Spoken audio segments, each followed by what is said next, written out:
Boy, we were having some backstage hijinks here on Sportswire Radio. We were speaking, and all three of us, well, four of us came to the conclusion that I should be off the station and we should let these guys host the show. No, actually, I'm just kidding because it's actually decided that we are live right now on YouTube, Twitch, and Twitter. And of course, our flagship sportswireradio.org via the listen live button. We've got a lot to talk about. And I got three of my guys with me, three of my, as they might say here in the friendly confines of some parts of Brooklyn, my Goombata Cheeches.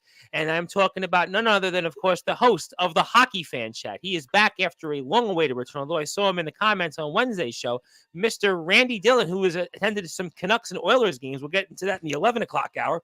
Also, he is the host of the Be More Talkative podcast. He is definitely talkative. He's got a lot of things to talk about tonight. He is the Baltimore Kid. And also a man that I was trying to figure out, do I call him the Southern Bulldozer? Do I call him Armageddon? Will he say something tonight that might be Armageddon-like? Oh, I'm not talking about him in the SWF. I am talking about the once upon a time superstar from Tennessee Backyard Wrestling, also Sportswire Radio Hall of Famer. Alongside these two great guys is also Shane Davidson, who's got a microphone actually bigger than him. But fellas, how are you tonight? And what's going on? And yes, I know I have been told that I am certainly very well online for being a stand-up comedian. After all, some of my shows on Sportswire Radio probably get me in trouble with many of the backyard and underground wrestling promoters. But fellas, how you doing tonight? Doing good, Doing buddy. great. Happy to be back after a wait. Good to see TVK and Shane Davidson.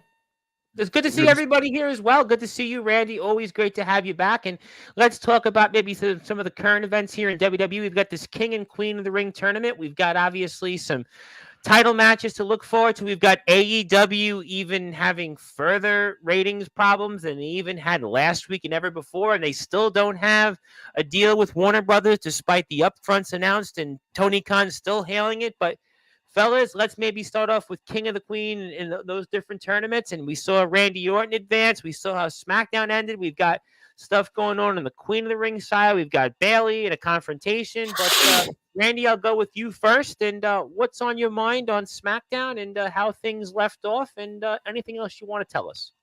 I think my mind on SmackDown is what I think they really hit up. Two things they hit out of the park. One, changing the match with Logan Paul and Cody Rhodes to just the WWE Championship. I think everyone last week when they heard the news it was going to be both titles on the line were just thinking, what was the point? But I think just having the WWE Championship, it builds up Cody, then it figure out what you want to do with Logan Paul later on. The other thing I thought was really good, Nia Jax and Jade Cargill. Yes, it was a little bit of a short match, but how they were able to keep momentum on both women very strong with letting Jade get disqualified by her really being up Nia and then Nia advancing because I think she is the favorite to win the Queen of the Ring. I agree with you on that. Thing to keep going down and possibly potentially down the road where we get a big feud between those two. It's a good point, and I want to bring TBK in that because Randy said something interesting, and I'll let certainly a big man talk about a big woman in Nia Jackson, Shane Davidson. I'll let him talk last on that because he's a big man. Trust me, he's a big man.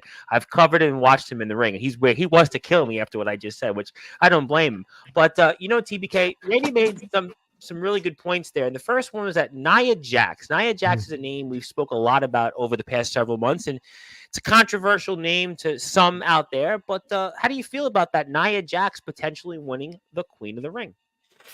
Yeah, Randy, it's good to see you back, buddy. Always good to have you. You know, you were out cheating on us with whoever doing God knows what. He was actually watching. He was actually some NHL playoff hockey, which I have to say, that's some good food. Well, it's good to see you back, brother. But I'm going to firmly disagree with you. That match between Nia and Jade was complete and total waste of TV time. I hated that match. I'm really not liking the way they're using Jade so far. I mean, like I said, okay, she's women's tag team champions with Bianca. That's great. Certainly, Bianca is no slouch, so partnering her up with her is good. But to have a disqualification, again, we really haven't seen a full match out of Jade Cargill yet. And Nia could have given her that match. I don't like the finish. I don't like the DQ. I straight up don't like Nia Jax. That's why I asked you. How did you feel about that? Because talked a lot about. And there are people out there that on social media have a disdain for her since she's come back. So that's why I was curious. I think Nia Jax is better suited to join Michaels and Big T in that eating contest and stay out of the ring. Well, I'm going to certainly plead the fifth on that because she's actually lost a lot of weight. And, she's still in real life, she's, I think, a very attractive woman, many would say. I wouldn't say she's not attractive. I wouldn't kick her out of bed for eating crackers, but I don't find her impressive. I'm sorry. Okay. I just don't. But it remains to be seen.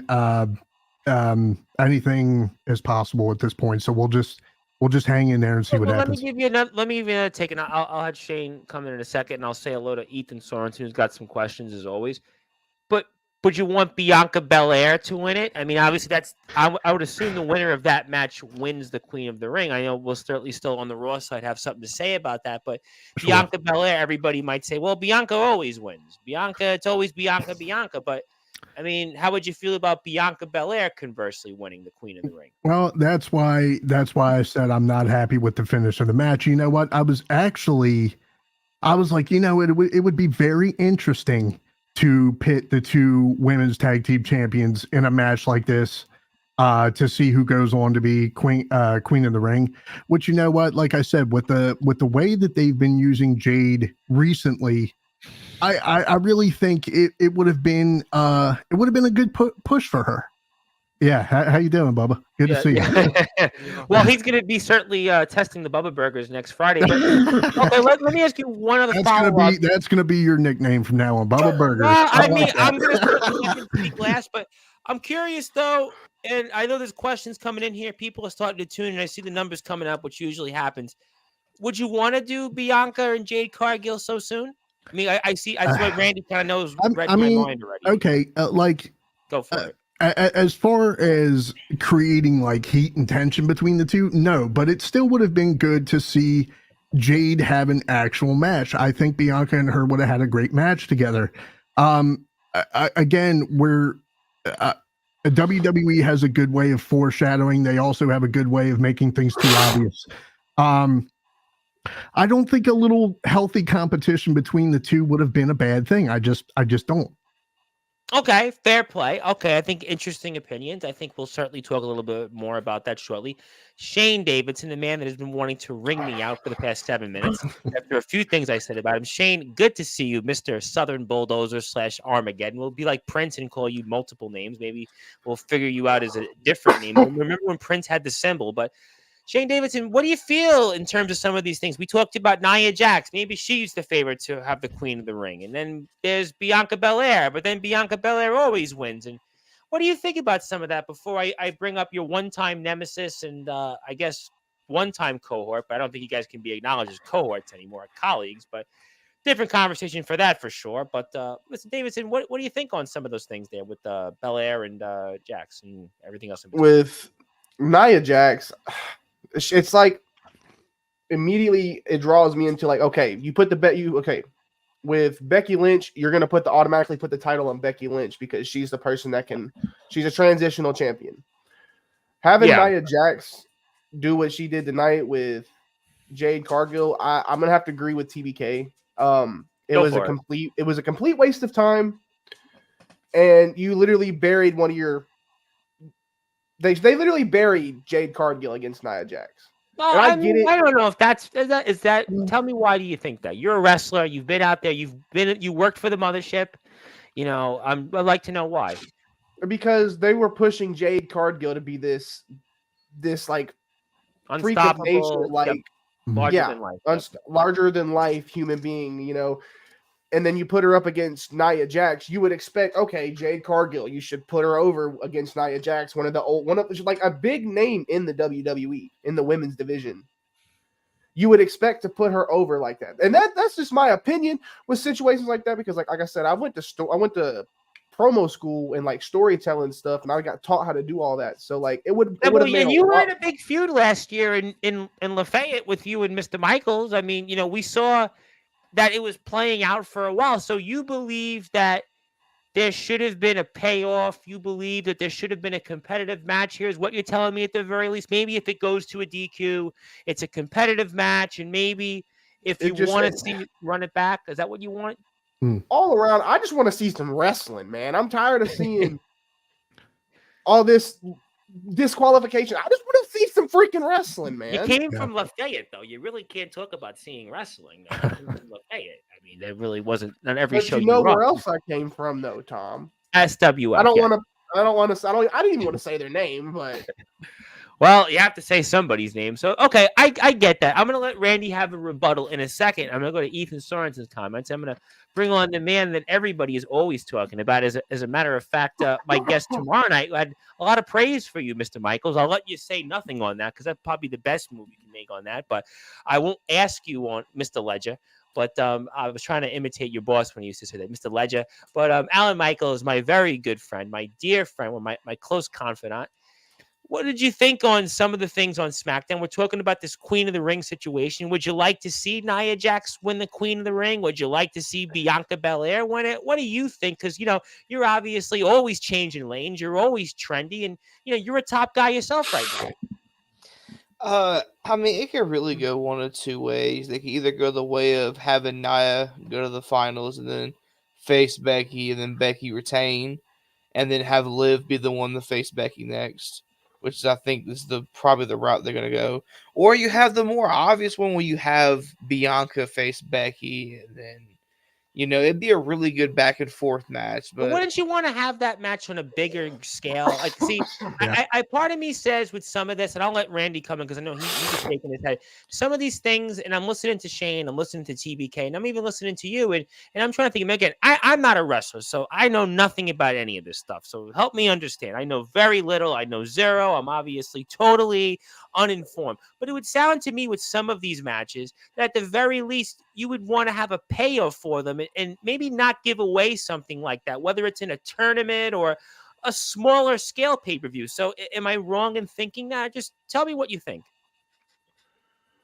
Well, WWE right now is kind of on this hot streak, this hot run of them putting on just these amazing banger matches. And, they could just continue that streak and have Bianca versus Becky. Because we had Cody versus AJ, and they put on a spectacular match. But I don't think Cody and AJ is the same as Bianca and Becky. I mean, with AJ at this point in his career, I don't think it has the same punch, if that makes sense. I don't know. I still think you shook your head. I think we're on the same page. You just shook your head. That kind of confirms it. No, Bianca and Becky.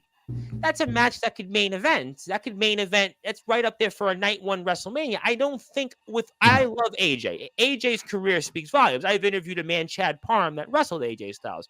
I take nothing away from him, but at this point in his career, I don't think it rings the same bell like Bianca and Becky. That's why I say maybe you don't want to do that right away. Maybe you want to save that match again for down the road on a bigger scale of a pay-per-view or premium. Maybe I'm just sleeping on Becky Lynch. I don't know. I think she's great. I think she's had that great run. But honestly, with the current women in the division, I really think she's just there in that top 5. Like, I don't think she's like, oh my, she's the one, okay. Rhea being out right now, that Rhea's that's the only reason why Becky's champion. And there's still a situation, gentlemen. I hate to bring up contracts again. I'll let Randy speak. Bianca, you talk about, but Becky Lynch doesn't have a contract extension. She's the champion. I mean, I'm not saying she's going to Jacksonville. I don't think anybody's going to Jacksonville these days other than maybe some network suits that might want to bid on what's left of AEW. And yes, I would bid on AEW. I would actually bid on putting it on Sportswire. I would love to do some AEW coverage. I mean, Shane Davidson, if you don't get booked anywhere else, I'll put you in AEW. I'll make sure when we pick up the YouTube shows in AEW, I'll make sure you get booked on there. But Randy, I need a couple things to say, and I wanted to get your thoughts. Yeah, so I'll agree with Shane Davidson on the point that how the booking was done, the time length, it was bad. And I even go back to last week with Jade Cargill's match with Piper Niven, because that could have been a very good opening thing for Jade and also the Piper, but they made it so strong, so quick and dominant, like kind of throw Piper in the win. The other thing is what I was reading today online. There's some controversy going on with Tiffany Stratton that happened thing that. Yeah, I read some something post- about that too. Wasn't there a post with Jade Cargill and Yeah, some people?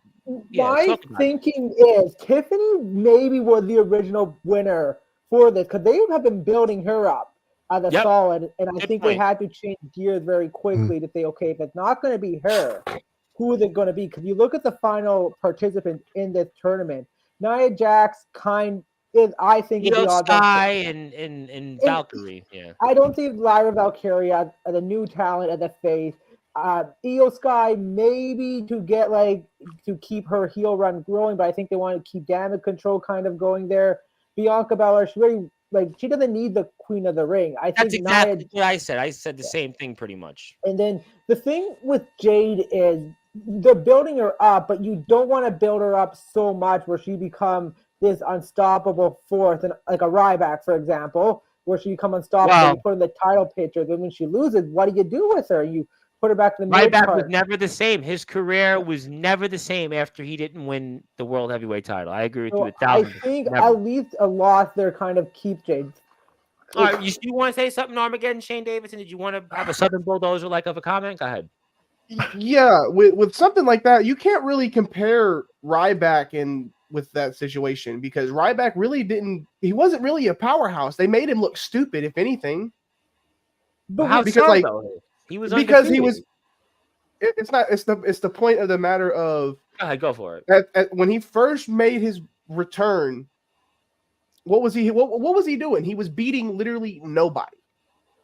Okay, I'll throw a different example. Umaga, the late great Umaga. Okay, that's way better. All right, that's way good better. one. Good one. Umaga's a good one. We all Again, probably agree someone on who that. they made dominant, lost his the W championship with John Cena. They kind of kept it You around. stole the But then words out after of my he fell mouth. in the When he mid-card. didn't get over John Cena, he was never the same after that. He never quite, never got back. I mean, I think he won the Intercontinental title, but it was never quite where it was that believability factor, which is, to be fair, what we talked about with Cody. If Cody didn't win at WrestleMania, right? Even though Cody had won the Rumbles twice, he had been the company man, but if he didn't win, that believability.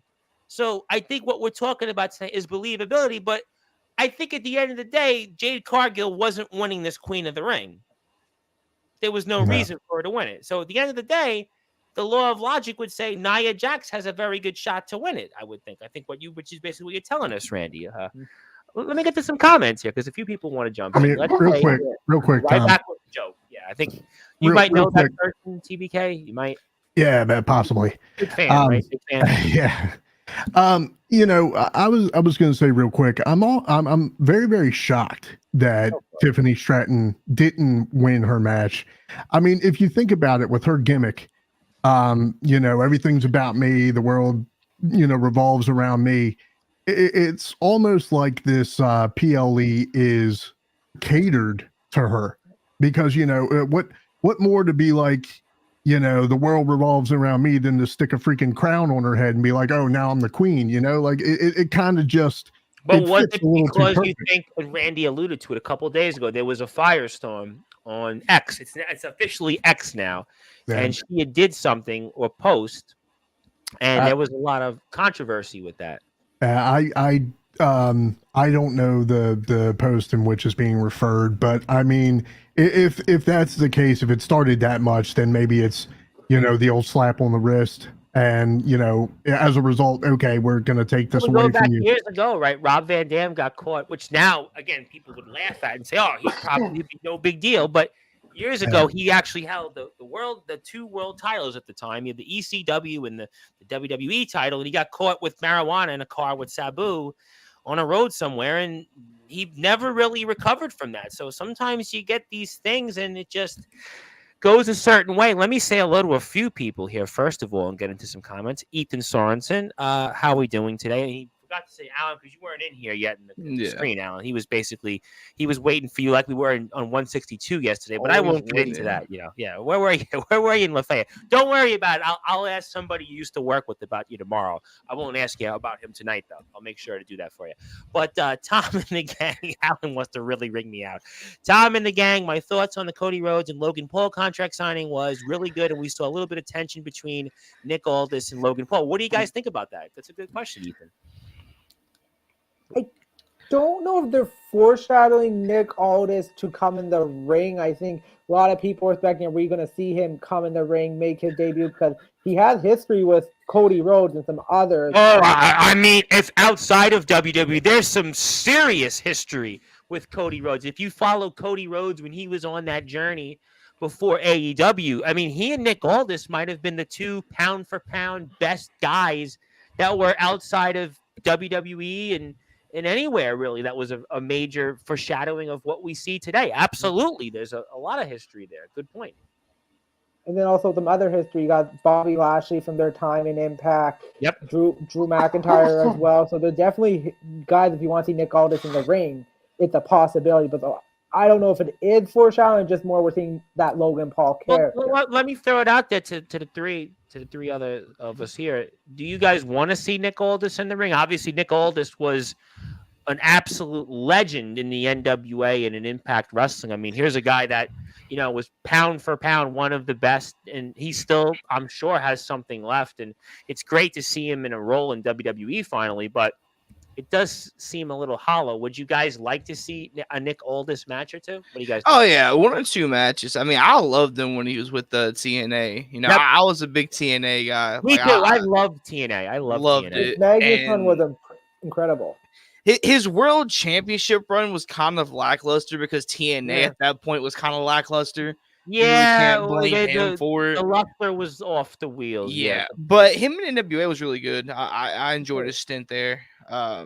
He really actually helped the NWA and build it up. I mean, the NWA has a nice little niche. I mean, so he did a great job, and he looked like an NWA champion. He was like true, like, throwback to like a Ric Flair and a Harley Race as an NWA champion. So good point there.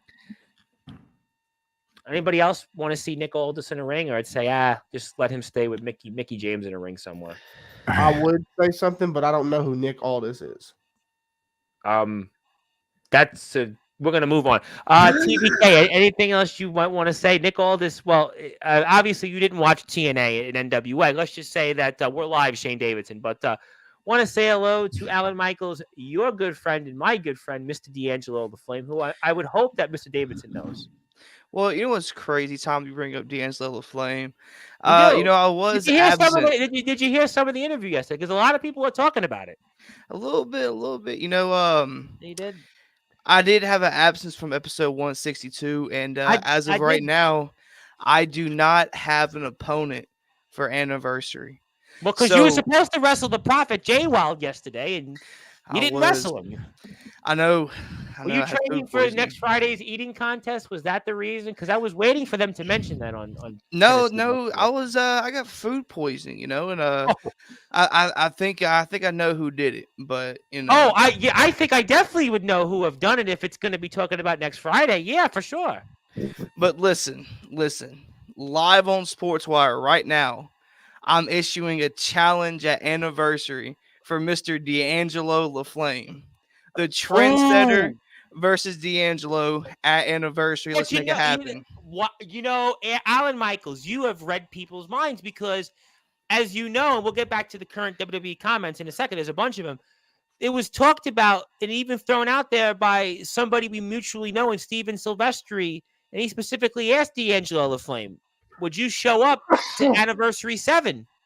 And it seemed like it could be a possibility. So, I mean, Alan Michaels, you read people's minds. Maybe Mr. LaFlame should show up to Tennessee Backyard Wrestling once again and wrestle an old friend of his.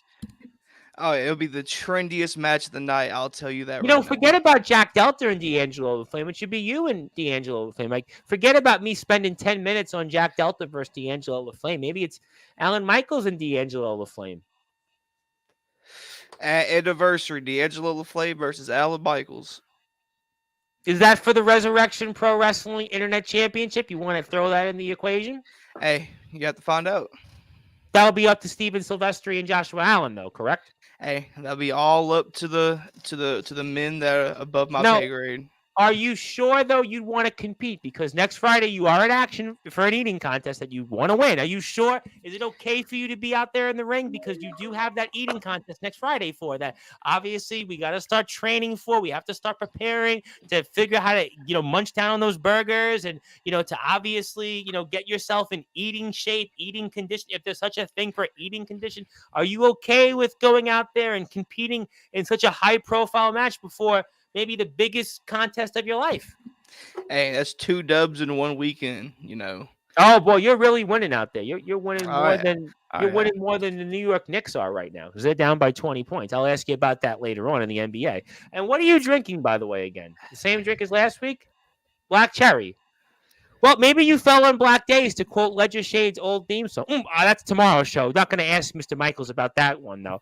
Ryback was a joke after he lost the match when the Shield debuted. He was never the same. Honestly, Tom, Nia Jax would be an interesting choice for the Queen of the Ring, especially since Triple H is booking her. It would make an interesting Nia Jax run. Yeah, I mean, of the 4 names, it's the most logical. I want to say hello to Mr. Omen Black. He is the boogeyman of the Midwest, and he is your hardcore god, and he is now, once again, your IMF hardcore champion, and he'll be back on the platform solo next weekend. How you doing, Omen? That really is blood. It's not a Heinz ketchup packet, so just want to put that out there. It's actually blood. It's not a Heinz ketchup packet or somebody's art project they used to get in school with the coloring, the pastels. D'Angelo, I guess, he said, well, Mr. Michaels, I don't have a comment yet. Nick Aldis could make his wrestling WWE debut. Could definitely be interesting, and his matches could be a possibility. But I think Nick Aldis should only, was it you, Alan, that said maybe 2 or 3 matches? I think a limited run would be good to see. Conversely, let me ask you guys, and I'll come back. I think we kind of touched upon Orton and Orton. We're going to touch about Orton, but I'm talking about Paul and Rhodes in a second. But King of the Ring, they've mentioned a lot about Randy Orton never winning a King of the Ring, but I find it kind of rather fascinating because how many King of the Rings has Randy Orton even competed in? But are we going down the road of Randy Orton winning the King of the Ring, or what do you guys think about that? Randy, you're shaking your head. Tell me, what do you think on the King side? I think it's Gunther is gonna be after tonight. I think Gunther is gonna walk out the King of the Ring. Him and Jey Uso are gonna put a good match on, but I think Gunther, you want to keep this momentum building. He's a future champion. You've made him so big with the IC title. Yep. The minute I saw Tama Tonga winning, you knew Randy Orton was going to go to the finals because it wasn't going to be Carmelo Hayes. LA Knight, Randy Orton could have made a debut. Debate about it, but it made it pretty obvious that we're going to see Gunther and Randy Orton. But so you think Randy will beat Tama? Yeah, definitely beat Tom, but he won't beat Gunther because I look at Randy Orton's career. The King of the Ring is still a prestige tournament. Well, we haven't had it that much this generation. They're making such a big deal out of him, and that's why I opened it up that way. How many King of the Rings did he really compete in? I think it wasn't like, okay, in the 90s, where did they have a King of the Ring every year for 10 years? Okay, that would have meant something, sure, but they maybe in the middle of the 2000s Ruthless Aggression. I mean, they had 1 or 2 couple King of the Rings, but it's not that big a deal. I can't be that. Is it that big a deal? No, I don't think it's built enough, and I think for Randy Orton to win it, and his gimmick, like the King of the Ring, they always make them weird gimmick of you're the king and all that. We saw it with King Booker, with Macho Man Randy Savage. We saw it. Owen Hart was the King of Hearts. Yeah. Triple H, when he won it, was still just at the tail end of the Greenwich Snob. And, exactly. So it's just like for Randy Orton. How about Billy Gunn? He might have been one of the most infamous. And how about Mabel? The most infamous King of the Ring ever is King Mabel. How about that, King Mabel? Exactly. And like you look at guys like Sheamus who won the King of the Ring. You look at someone like Xavier Woods. The King of the Ring. That was a good one. It's a great accomplishment, but it might be lackluster if you can't use the gimmick as well. And I think for Randy Orton, he doesn't need it. The King of the Ring. That's why I don't think he's going to win. I still think Gunther the odds-on favorite, but Jey Uso, could he win it?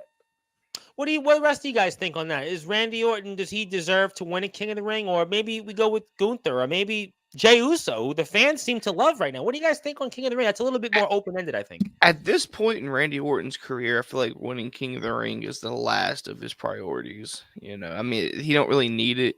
No, at all. It'd just be a waste of a tournament at that point. I can really see him giving it to Jay because Jay and Gunther both have so much momentum going into it, but I just don't see them having Gunther beat Jay twice.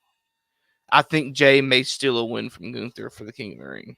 But Randy makes a point that Gunther fits the King of the Ring. He fits it. For sure. But Jay could make it his own. I feel like Jay. I think Jay right now is on. Unfortunately, Jay is kind of logjam with the different guys who are champions because right now he's really, on a like you said, a phenomenal run. What about the rest of you guys? TBK with the flickering lights there. Maybe you're alluding to my very good friend Mr. DJB on a Uncle Howdy teaser. I'll get to that in a minute. But what do you think on the King of the Ring, TBK? Which I think is a lot more open ended compared to the women. I can't agree more with these guys. Randy, if I'm Randy right now, I would be looking forward to going out with another big feud with Cody. That's what I would be looking for. As a fan, there's history there. That would be something that goes without saying. That would be something I would be more looking forward to. In fact, my prediction for the finals of the King of the Ring is Tama and Jay, because it sets up some Civil War stuff. It's funny you said that, and I'll let Shane talk. I kind of thought it wasn't after the way SmackDown ended that it was so guaranteed that Randy was beating Tama. I think that Tama's going to win, actually. I absolutely do. I think we're going to be setting up for Tama versus Jay. I think the new bloodline is absolutely going to destroy Jay, which I think it's been enough time now that we get the return of Jimmy, who helps out Jay, comes to the ring for the save. That's how I would book it. I'm not a booker, but competent. Shane, did you want to say something before I go back to Randy? Yeah. I was going to agree with Randy on one thing, but I forgot what it was. But with the Gunther with Gunther going over, it would make sense for his gimmick, for just the way he looks. But considering the fact that he just dropped the Intercontinental title, and I feel like he's on a bigger climb for World Championship material. I don't think him winning the King of the Ring would do anything for him at that point. Why do you say that when you could say that?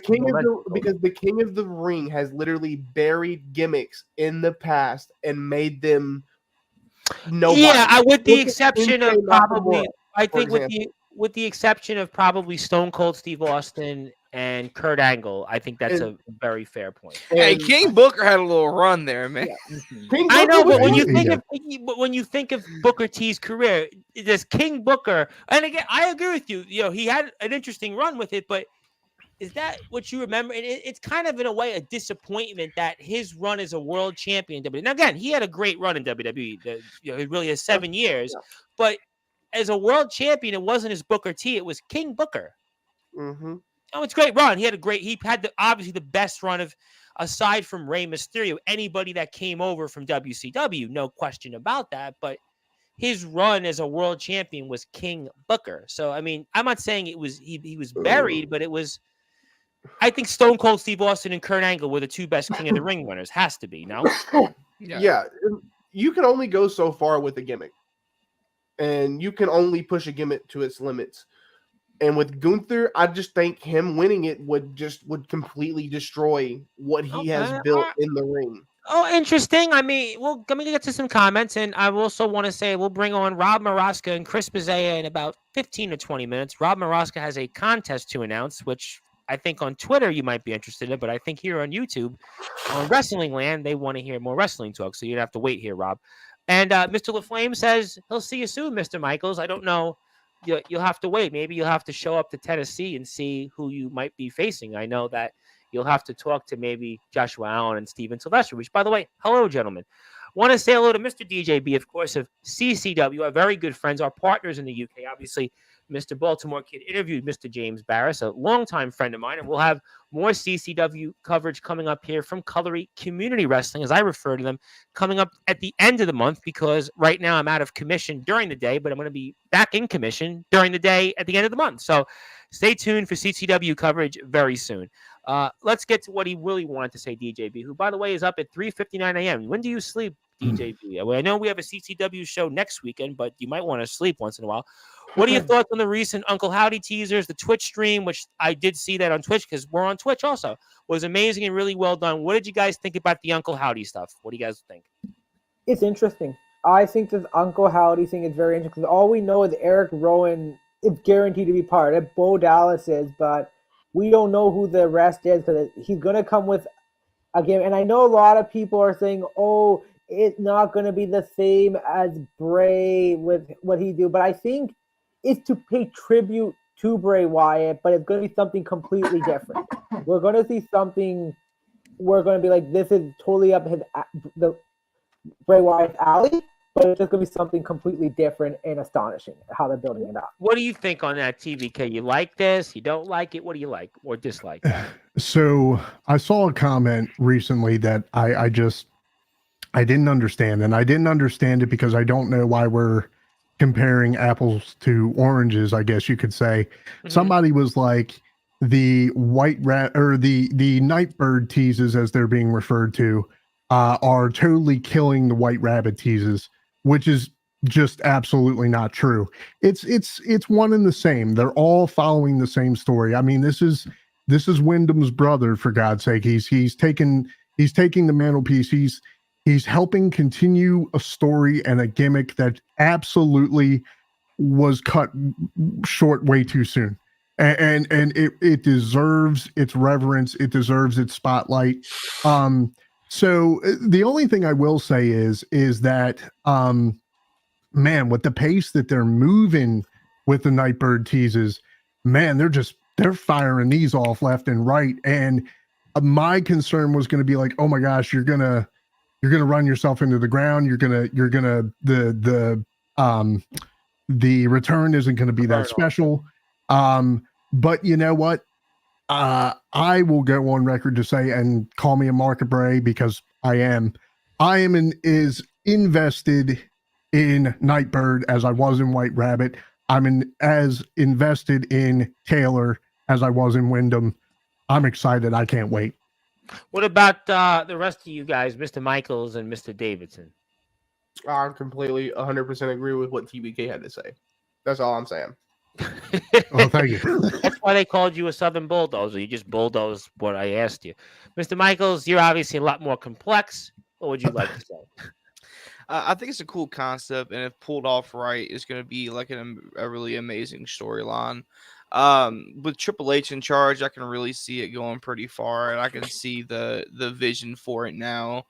And I have faith that Triple H is going to book this the right way, and we're going to see a fantastic group and probably a pretty lengthy storyline the way it's looking out to be.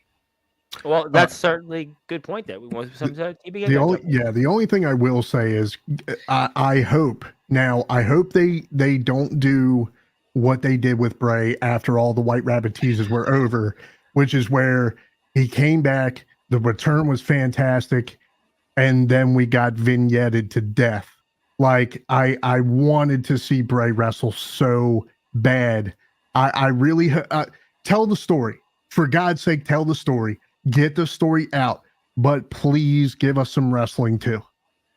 Good point. And I have a lot of comments, so let me get to some people here. So let me try to work them in the conversation. Ethan would like to say, honestly, Tom, I would say that Randy Orton versus Gunther for the finals of the King of the Ring could definitely be a banger of a match, especially since Randy never had a match against Gunther in his career.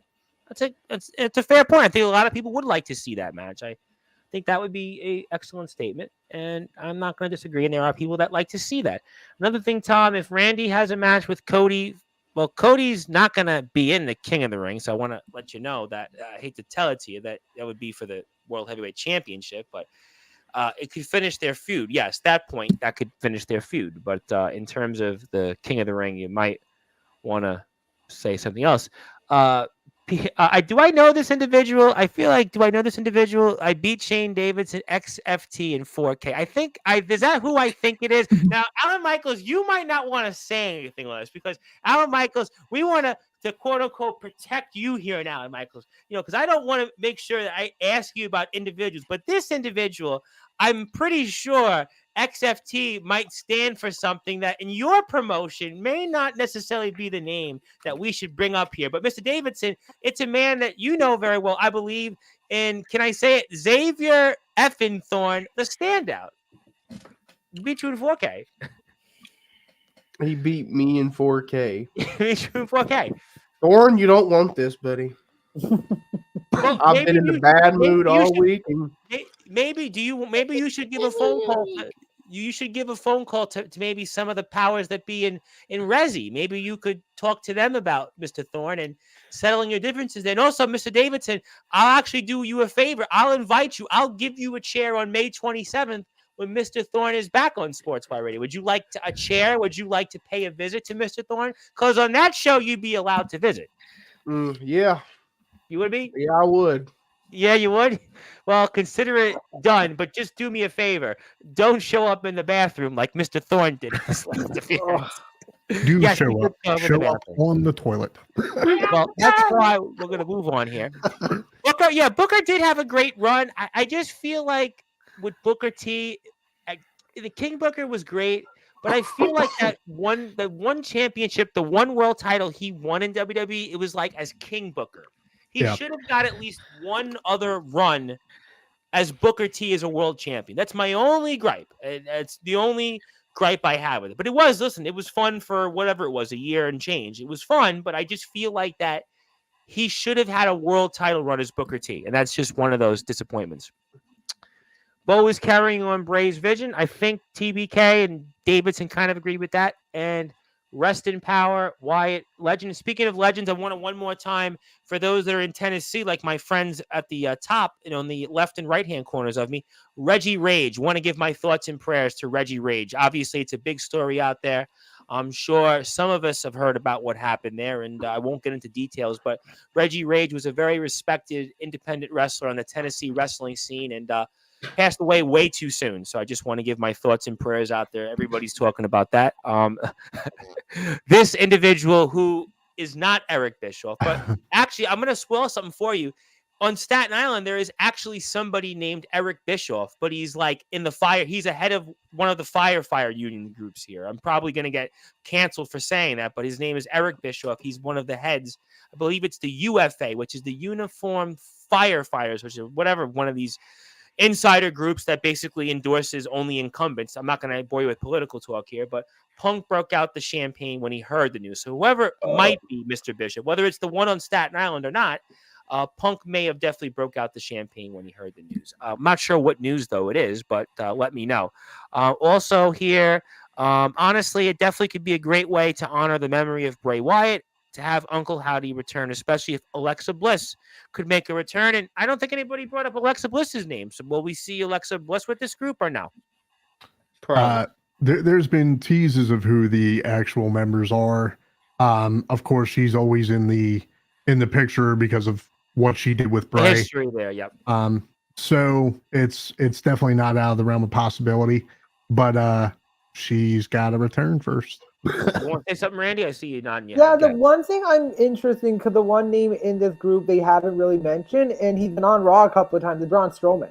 We've seen him now return the ring a couple of times, and he started off with the Wyatt family. So could we see him in this group? Because listen, the monster among men, you love him, but I feel like for him that's gone stale now. Just being people up in destruction, like I feel like he needs something. He needs something to change him up, to make him a factor again.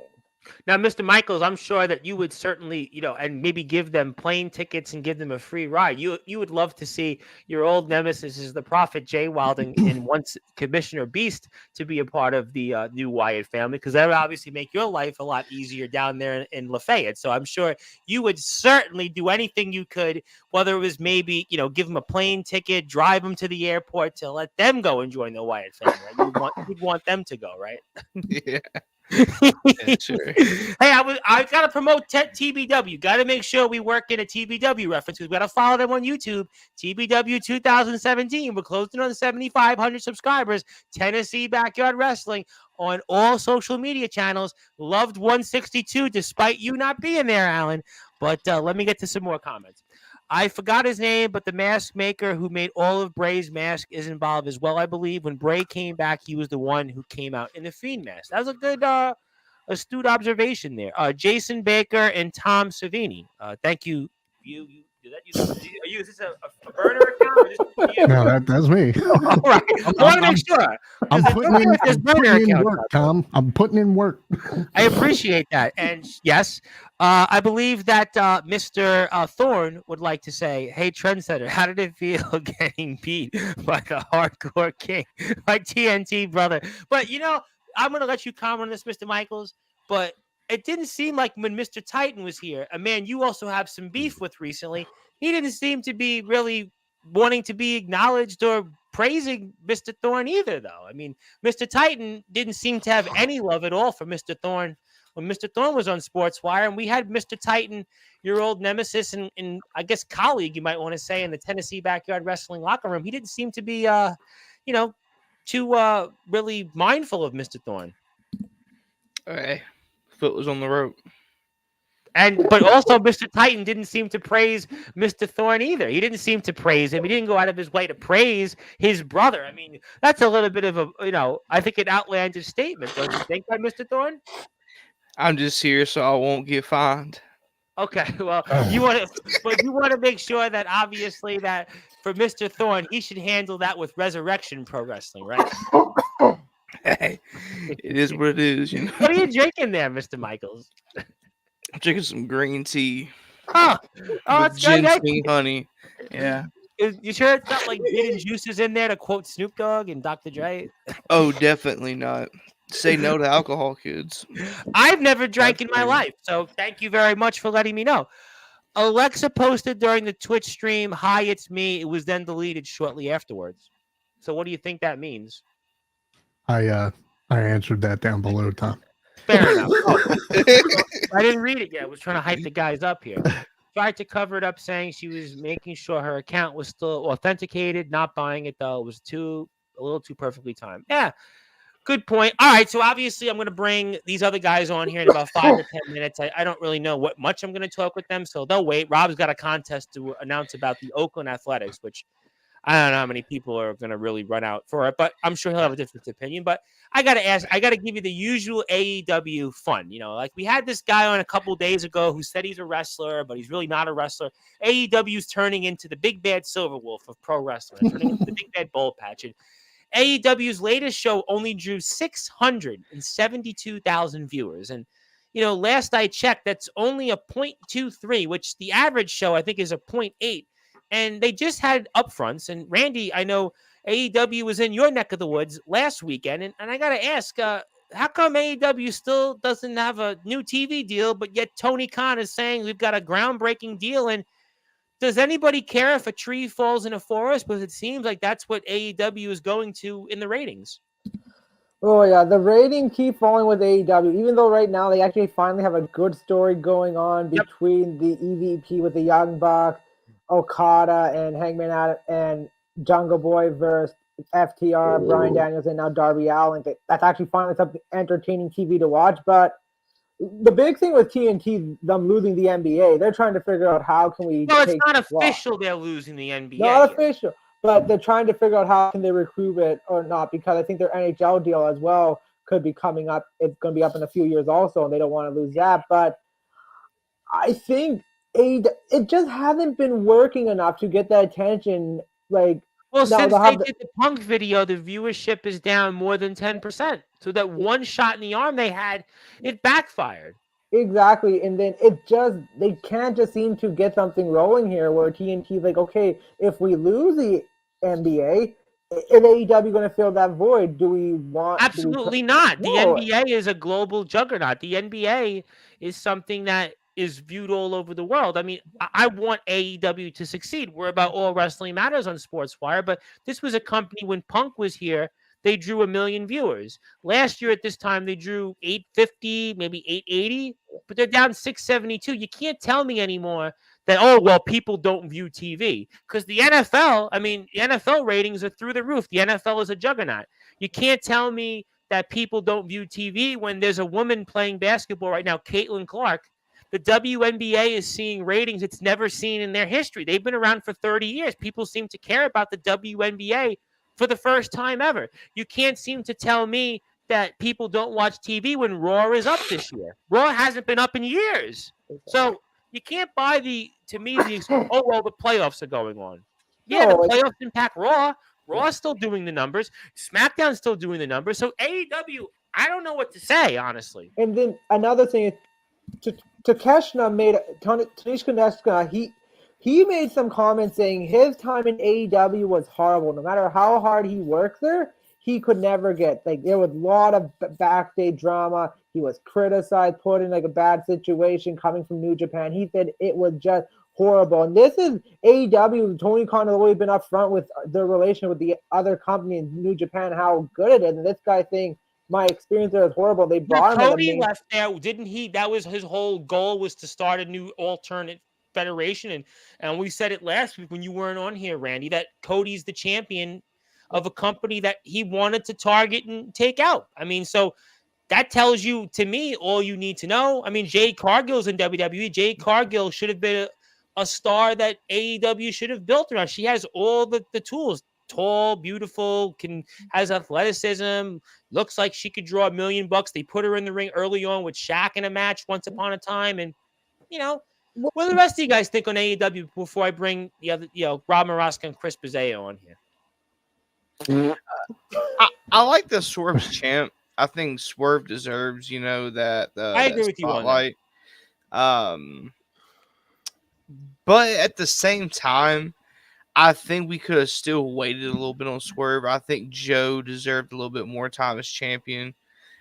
He's been so dominant in AEW, and they really kind of just sold that.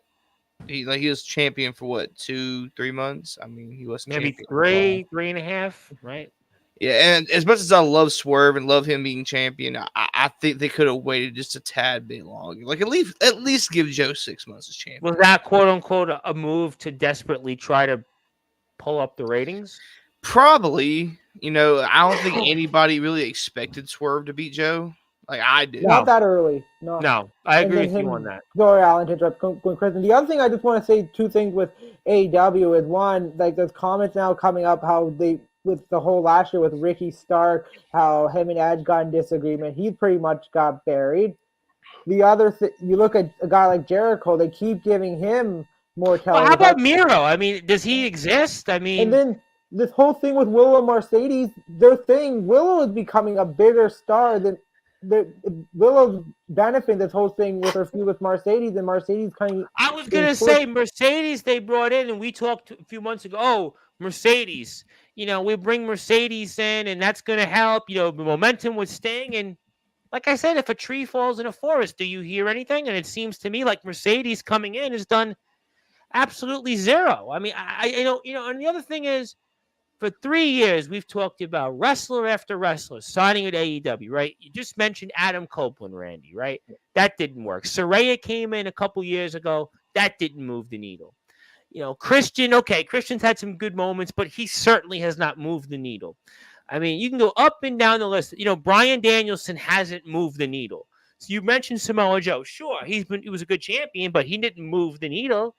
Really, if you think about it, the only two people that they've technically brought in Flair, I mean, to do whatever limited stuff, that didn't move the needle. If you technically think about it, if you look back in AEW's history, realistically, there are only two names that have moved the needle, and they don't work here anymore. Number one is CM Punk, and one is Sting, because Sting obviously gave them their moment. The one other thing, Tom, MJF, no one knows what's going on, because what I heard was, because he wanted to rehab his injuries, that has gone south, and now he needs surgery, and not going to be back till the end of the year.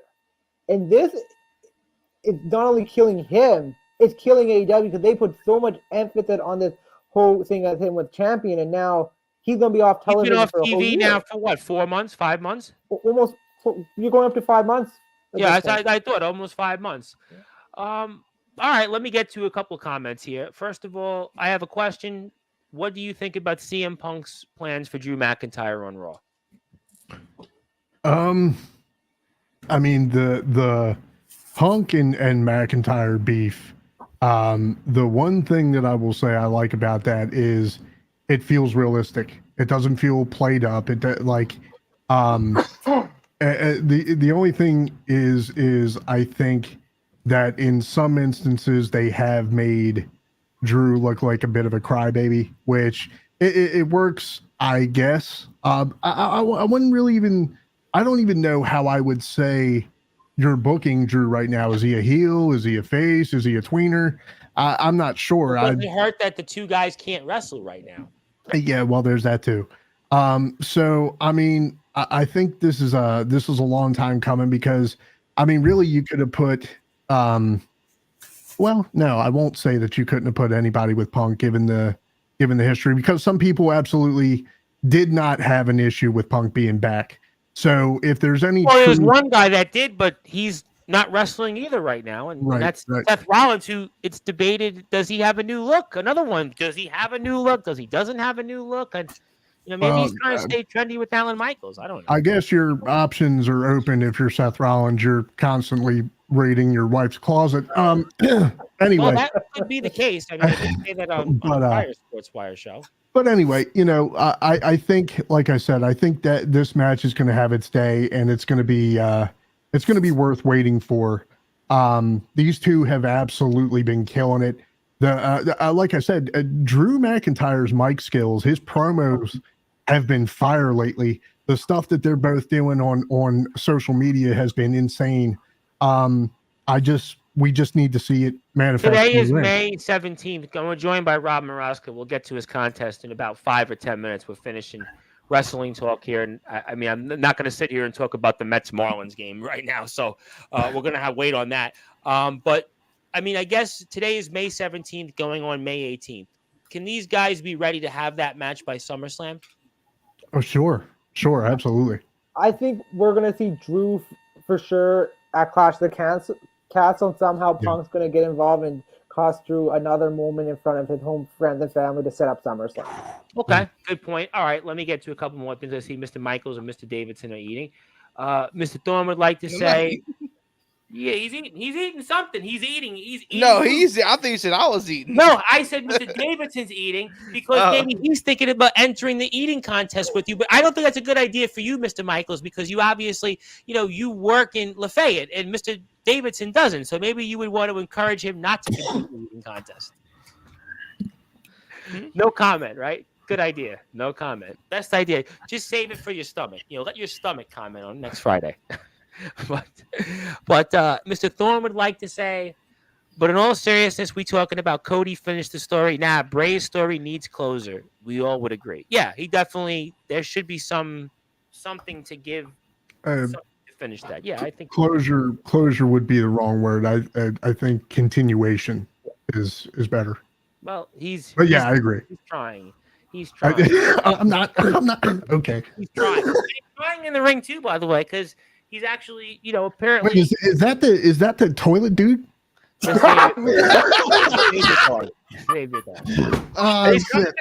by the way, cheap plug for Mr. Thorne. He's back here May 27th. He's going to be back here May 27th live in prime time. And Mr. Thorne, I want you here tomorrow with Mr. Ledger, Mr. Ledger Shade. Now, obviously, Mr. Michael can't comment on that. But Mr. Thorne, you are welcome to ask Mr. Ledger Shade any question you want. You're welcome to talk with him. Obviously, you're the one that actually blurted his name in your mouth in your last appearance on Sportswire Radio. So, Mr. Thorne, you better be here at 9 o'clock Eastern time when you hear from Ledger Shade, the one and only legendary Mr. Ledger. And it's going to be a blackout if you're not here for that. I can assure you, the prime time, the brightest stage. Yep, you're going to be there, Mr. Davidson. I know you're going to be there, so definitely looking forward to seeing you in the chat because it's going to be the brightest lights in prime time. The man himself. It ain't going to be a joke, I can tell you. He's going to make sure that he is going to get the last laugh. Let me get to I don't know why he doesn't. Why don't you like Jade Cargill? Jade sucks, period. I'd rather watch Gunther versus the Boogeyman instead. Is the Boogeyman, is he still doing, is he alive, the Boogeyman still? Is he's eating worms somewhere. He's in good shape, too. I saw him on TikTok. Oh, he did? Yeah? And he looks good? Well, you know what? Maybe worms is actually healthy for you. Who would have guessed that? Wait, my question is, how can you sit there and say Jade sucked and say I'd rather watch Gunther and the Boogeyman? What made you say that? No. Alan Michaels just confirmed, though, that the Boogeyman's in good shape. So that means that, you know what? Thorne, who's training, by the way, who's doing a good job in training. I've heard reports, scouting reports, that Mr. Thorne is doing really good in training, that the Boogeyman, if he's in good shape, then maybe Thorne is onto something. Maybe he's studying the tapes. Maybe he's studying workouts. Unlike some people who come on here and said that actually working out is the same as wrestling training, Mr. Thorne is actually studying the tapes of the Boogeyman to actually help him in training to be able to make sure he's in the ring in Resurrection Pro Wrestling and doing great things. And you, Mr. Davidson, are sitting and eating Fritos. Yeah, keep eating the Fritos. We're going to say hello to Joe. I'm going to talk about the Rangers in about 10 minutes because I do have a lot to say on the hockey. Mr. Michael, I told you, Alan, I'm sure your colleagues would love for me to give you the microphone and pass the baton to you on Sportswire so we deal with, less of some former TBW colleagues and, nemesises that come on the platform. Yeah, maybe that's the future. We'll stay trendy because I love when you come out when the music, that little thing, that little like when it starts out. Yeah. I love when your music comes out. It's pretty good, I got to say. I appreciate it. I love it, Alan. Love having you, Alan. Love you. I love TBW. I want to ask him, how does it feel that I'm going to surpass his title reign? Whose title reign are you going to surpass, first of all? Dude. You know what? Storm, you're making it real hard. We're going to let everybody stay on the chat because I don't think that really. I mean, Chris Pizzea might be here. He may not be here. I don't know if it makes a difference or not. Rob Moraska, you got this contest that, I'm sure somebody out there, the 1,000 fans at the Oakland A's game right now, are probably waiting to find out who won. But I mean, tell us about this contest. Tell us the winner, and I'm sure they'll listen on X somewhere. It's officially X now, but. Give me who actually won this thing, and the Oakland A's will be deactivated by the time they actually watch this. Yeah, and he's actually a big Oakland A's fan, but I got a lot of people who actually wanted the card, so I don't know. But this guy, I mean, they'll hear it on X next week, but I mean, I don't see them here. But all right, give me who wins. The winner, his name is David Bronson. He's from Walnut Creek, California. Okay. And he's a big A's fan. And on X, it's no more Twitter. He's at Sugar Dog. Wait. I'm sorry to say this, but can he legally have an account that says no more Twitter when it's X? Is he allowed? Because I don't know. No, that's not. No, that's not. I said there's no more Twitter. That's not his. Oh, I was going to say, because I was like, is his account? Tell me his account. And I am sorry. That would be David. great. I'm sorry, David. So tell me his account again, because I want to say I'm sorry that we, his account's at Sugar Dog Star. Sugar Dog Star. That's a rather clever name, a trendy name. Okay, so Walnut Creek, California. Congratulations, you've won this card. We've obviously seen the card out there on Twitter, and I hope you enjoy it. And Rob sent it to you quicker than a New York minute. And I'm actually going to do something that Mr. Michaels usually asks you, because I actually think we're quiet this week on that. But I think Alan knows what I'm going to ask you, because Alan's sweating it.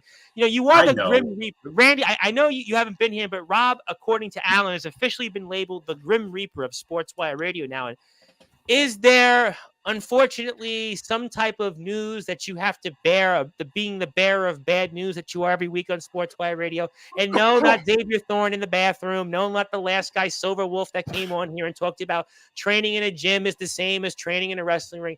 Do you sadly have some unfortunate news for Alan Michaels and the rest of us here? Not in the sports world. I mean, in the entertainment world, there was someone, but not in the sports. What do you got in the entertainment world? Because we're all entertainment fans. What do you got? Dabney Coleman that passed away. You know who he was? Related to Gary Coleman, the midget guy? He was actually in like a trillion things. He was like the boss in 9 to 5. That's an old movie, guys. Before you guys were born or even do people even work 9 to 5 jobs anymore? I'd love to know that question. I don't know. I know one place where they don't, and I know one place where eventually they're not going to have a job. They shouldn't have a job. If that's the one place you're talking of, they shouldn't have jobs, and I can't wait till that day happens. So I don't have old ladies yelling at me.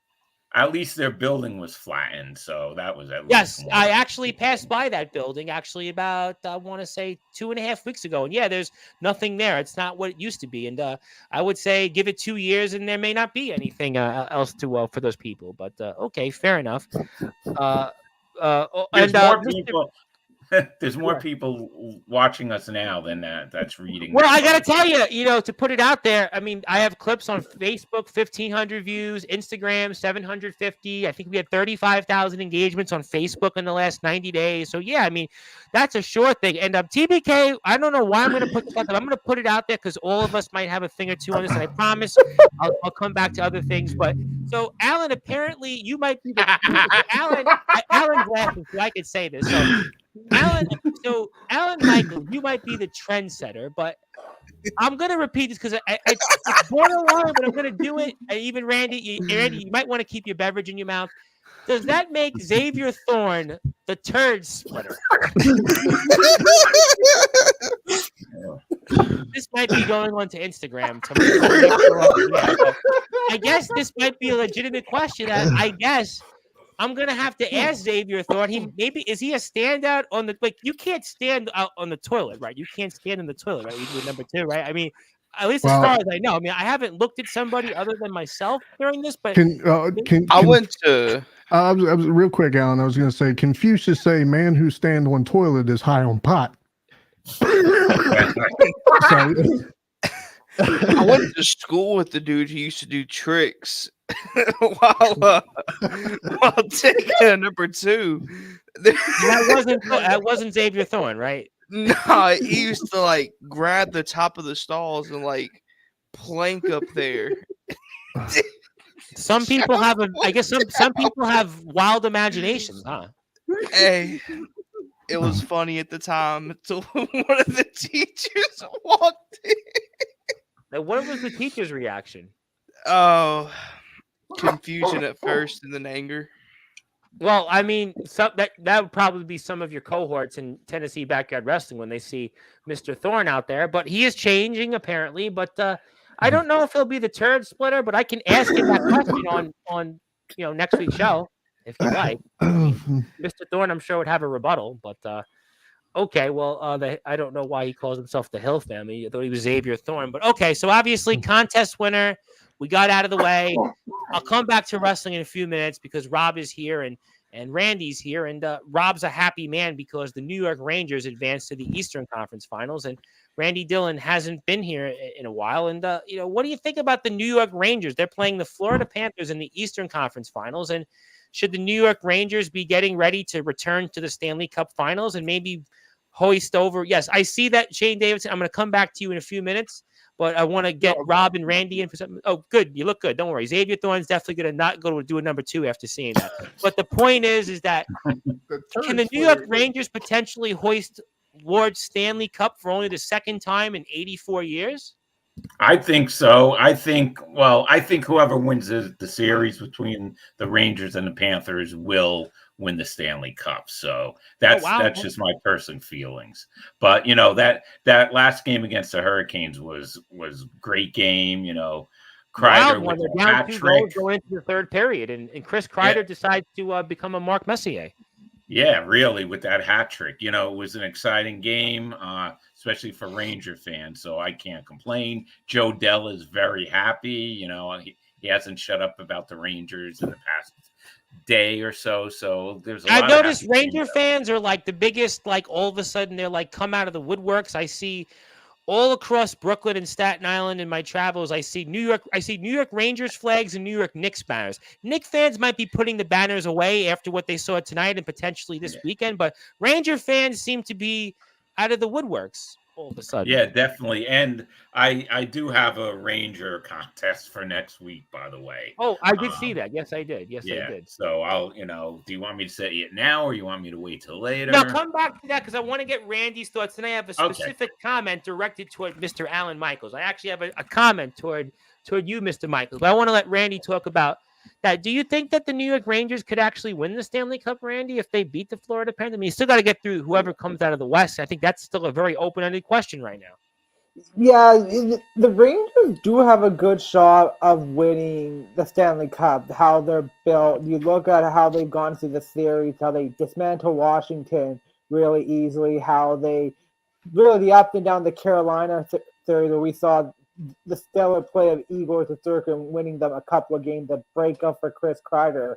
the Florida Panthers is not going to be a pushover series. Like, this is going to be the hardest series for the Rangers, and same with the Panthers. Like, whoever comes out of the West, whether it's Vancouver, Edmonton, maybe Dallas, or even Colorado. Like, I don't know if they can compete. Colorado's up right now, 1-0. So yeah, they're up, but I don't know if any of these teams compete because the Rangers and Panthers, they're physical, they're hard hitting, they have game breakers, they have the experience of going far in the playoffs. Just a few years ago, the Rangers conference final. Colorado won the Stanley Cup though 2 years ago. Couldn't they come back? And Colorado, compete? I don't like Gorviev. I've said this so much time. Like, he got to prove me right for Colorado to actually have a legitimate chance to win a Stanley Cup because he's not a guy I can trust in the pipe. Like, I know the Avalanche are winning game, but you need your goalie to win your game, which the Rangers have, the Panthers have. I think when I look at this series between the Rangers and Florida and Panthers, I'm looking at center ice.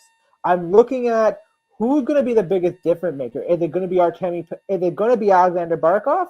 Or is it going to be Mika Zibanejad? This will determine. I was listening to Chris Kreider talk after the game yesterday. He was saying Vincent Trocheck is their kind of factor into us. And he played for the Panthers, obviously. Trocheck definitely a factor, but you need your elite centerman makes such a difference. You look at Boston's elite, Patrice Bergeron. You look at when the Islanders had John Tavares winning that one series against the Panthers, how much different he made. That sixth game, he carried him to victory. Exactly. So your centermen have to make a huge difference. And both these teams are deep down the middle. It's going to be which one of these top centermen are going to make a statement here to help. I want to ask you one follow-up going up on the Western Conference. And everybody had pegged Edmonton over Vancouver. But in the regular season, ironically, it was Vancouver that, quote-unquote, trumped Edmonton. So is that such an upset if Vancouver were to get past Edmonton? Absolutely. No one expected Vancouver to be in. Even with the regular season, the way it was so one-sided? Regular season, I would look at, you have to forget what happened there because playoffs is such a different animal. But what Vancouver has done at this point, putting Edmonton on the brink of elimination, forcing them to make a goaltending change in Calvin Picker. Arthur Solov's playing so amazing and winning them games. This would in Edmonton, who has been this year, it's cup or bust. We're going to look back on Edmonton, right? They have a 3-goal lead and lose the game, and that could very well be the difference. I mean, you look at where that was. I mean, should Colorado win tonight and somehow win a 7th game, we're going to say the same thing about Dallas, right? I mean, it's been a weird playoff because teams look at the Rangers, right? Lose at home, but come back and win on the road. You know, look at what happened with Florida. Florida loses at home and comes back and wins the 6th game tonight. I mean, it's been a weird playoff in that actually home ice advantage wasn't as what it was in the first round. No, absolutely. Sometimes playing on the road in the playoffs is what you need because you don't want to go back to your home building for a big game 7 with the expectation, the pressure is on you. You have the crowd with you, but then you have that expectation where if you're disappointed from the crowd coming back, you have that extra pressure of the crowd wanting to go, and if something bad happened the first couple of minutes and the game starts going, you have that more urgency of, oh my goodness, can we get through that time factor. So definitely you want to finish it off if you're on the road because then you don't have to think about it. Yeah, they were talking about that during the telecast, and I want to come back to hockey, and I have a couple of questions. I want to come back to basketball and baseball as we're talking with Alan Michaels, a guy that's not really just high and tight in height. Shane Davidson, who might be high among other things here. Certainly, he might have heard the Afro Man song once upon a time. That could be your theme song. You know, I got high, but one-hit wonder. TBK, no one-hit wonder. He's the host of the Be More Talkative podcast. Alan Michaels, who's being as quiet as he can because he knows that his employers are watching this, and Rob Maraska, who has no employer to worry about him, but his former employer will probably be out of business, hopefully within, I would say, 24 months. But they somehow keep staying in business, but eventually Father Time catches up to everybody. And a man that would love for me to have Father Time catch up to everybody, yours truly, the Reverend Tom Bryce, alongside Randy Dillon, the host of the Hockey Fan Chat. But for you, Mr. Michaels, one of your certainly one-time nemesis and second most recent opponent, Atomic Titan, who clearly might need to get his ears checked because this question came up about 35 minutes ago. Alan Michaels, you made a challenge. Anyone yet for Anniversary 7 that people want to know? Well, would you like to re-inform Mr. Titan about what you actually said about that? Because that might be a good idea.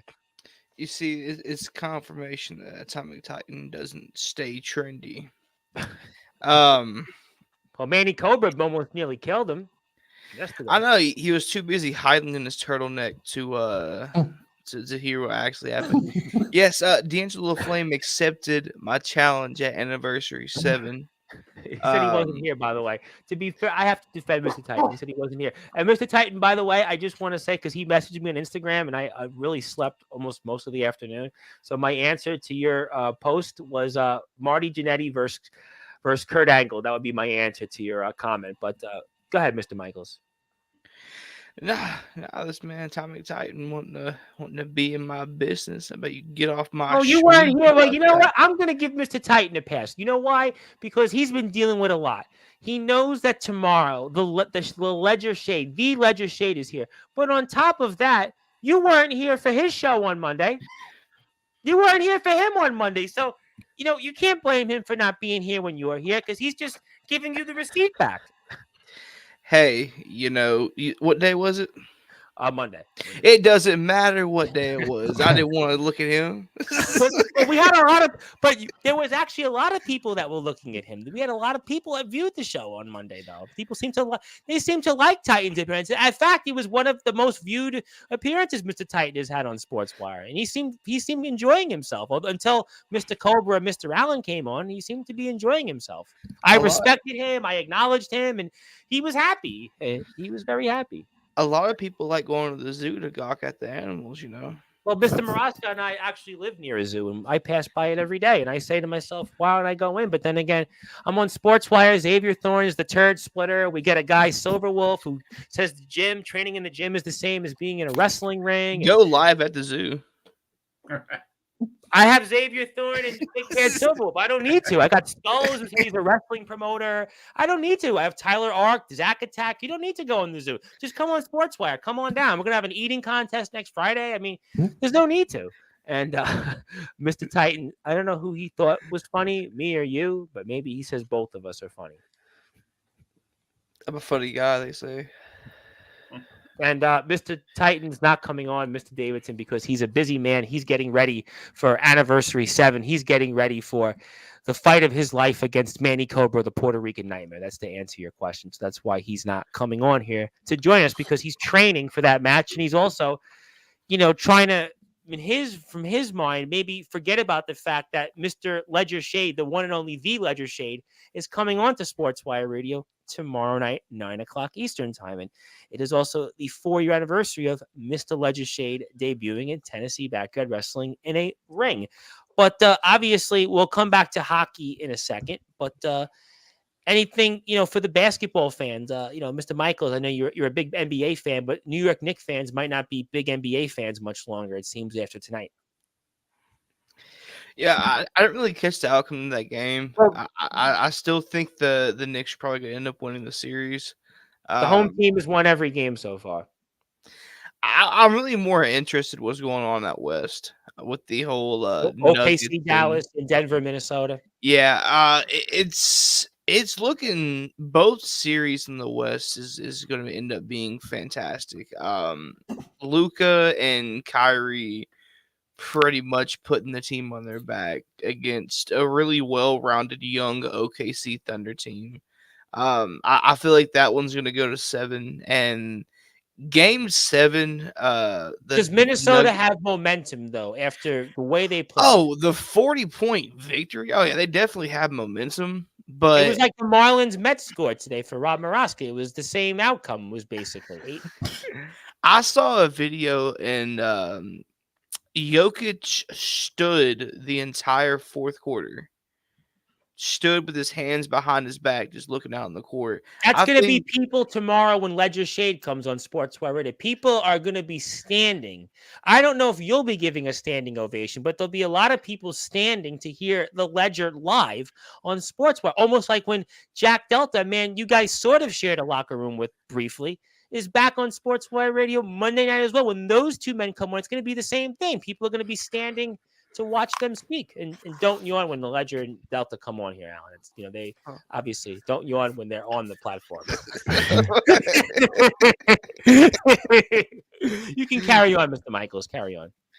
if I'm being 100% honest with you, I forgot where we. Oh yeah. We talk about the Nuggets and Timberwolves, how Jokic was standing the entire fourth quarter. I think we get a serious Jokic in Game 7. I think he's actually taking Game 7 serious the first time in his career. Don't you think though that Minnesota, we see this in sports? Minnesota had no momentum at all. They lose a close one in the fourth, can get blown out in Game 3. Obviously, Game 5 was what it was, but they won a statement game tonight for a young team, and doesn't that maybe give them? And they've already won 2 games on the road. I mean, couldn't they win a 7th game there? They could. I feel like they found their key. Their key is to just lock up Jamal Murray because Jokic can't do it all by himself. You take away because Jamal Murray is someone who one night can go 1 for 10 or one night can drop 40. Go 50. Yeah, like the dude's the most inconsistent baller I've ever seen in my life. I mean, he's so 50-50, but he's the X factor for that Nuggets team. And if they can contain him and keep him, not really doing much, then they're going to end up winning that series. But if Jamal Murray has a good game, Jokic is having, probably a 50-point triple-double, they still Rudy Gobert and Cat, they've been doing decent slowing Jokic down. But it just shows you how good of a player Jokic is he's making Rudy Gobert look like, not a 2-time defensive player of the year. And do you think that OKC and Dallas goes the distance as well? I feel like it goes the distance. With that series, I feel like the Mavs get it just with the experience. I don't feel like the Thunder have enough experience to really go deep in the playoffs. Well, Kyrie, though, never seems to, aside from LeBron, be big in these moments. But this year seems to be different. Dallas seems to be different. They're making up for last year's total collapse. And Shane Davidson leaves us because, well, he's, let's just say, not just as high as the Statue of Liberty. He might just be as high as a kite. So Shane Davidson, we'll see you tomorrow. And hope you have a, let's just say, a happy ending. But yeah, so we're talking about the series there, Alan Michaels, and how they're both going 7 games, but Dallas may be different this year after last year's collapse. Oh yeah, for sure. And I just I feel like whoever wins the West is going to win the finals. I really don't like any team out in the East right now. Yeah, I don't know. I mean, the Knicks and Indiana, obviously 7th game, 2 teams that are inexperienced in this spot. Boston. Okay, they beat Miami. This is not the same Miami team. Cleveland, people would say, I mean, Boston's probably got the edge right now against either team. They're going to have home. I mean, the East is sweet right now. I mean, if you'll be 100% honest with you, the East is sweet. The East is the Celtics have the easiest run to the finals. And the Celtics, honestly, this is kind of their year anyway because they've always come up short, and this is kind of the field is clear for them because again, this New York team is dealing with injuries. This New York team, obviously, they have to if it's Brunson or bust. Indiana again. I don't know how many people are really high on Indiana deep, but they're here. I mean, so at the end of the day, this should be Boston's field.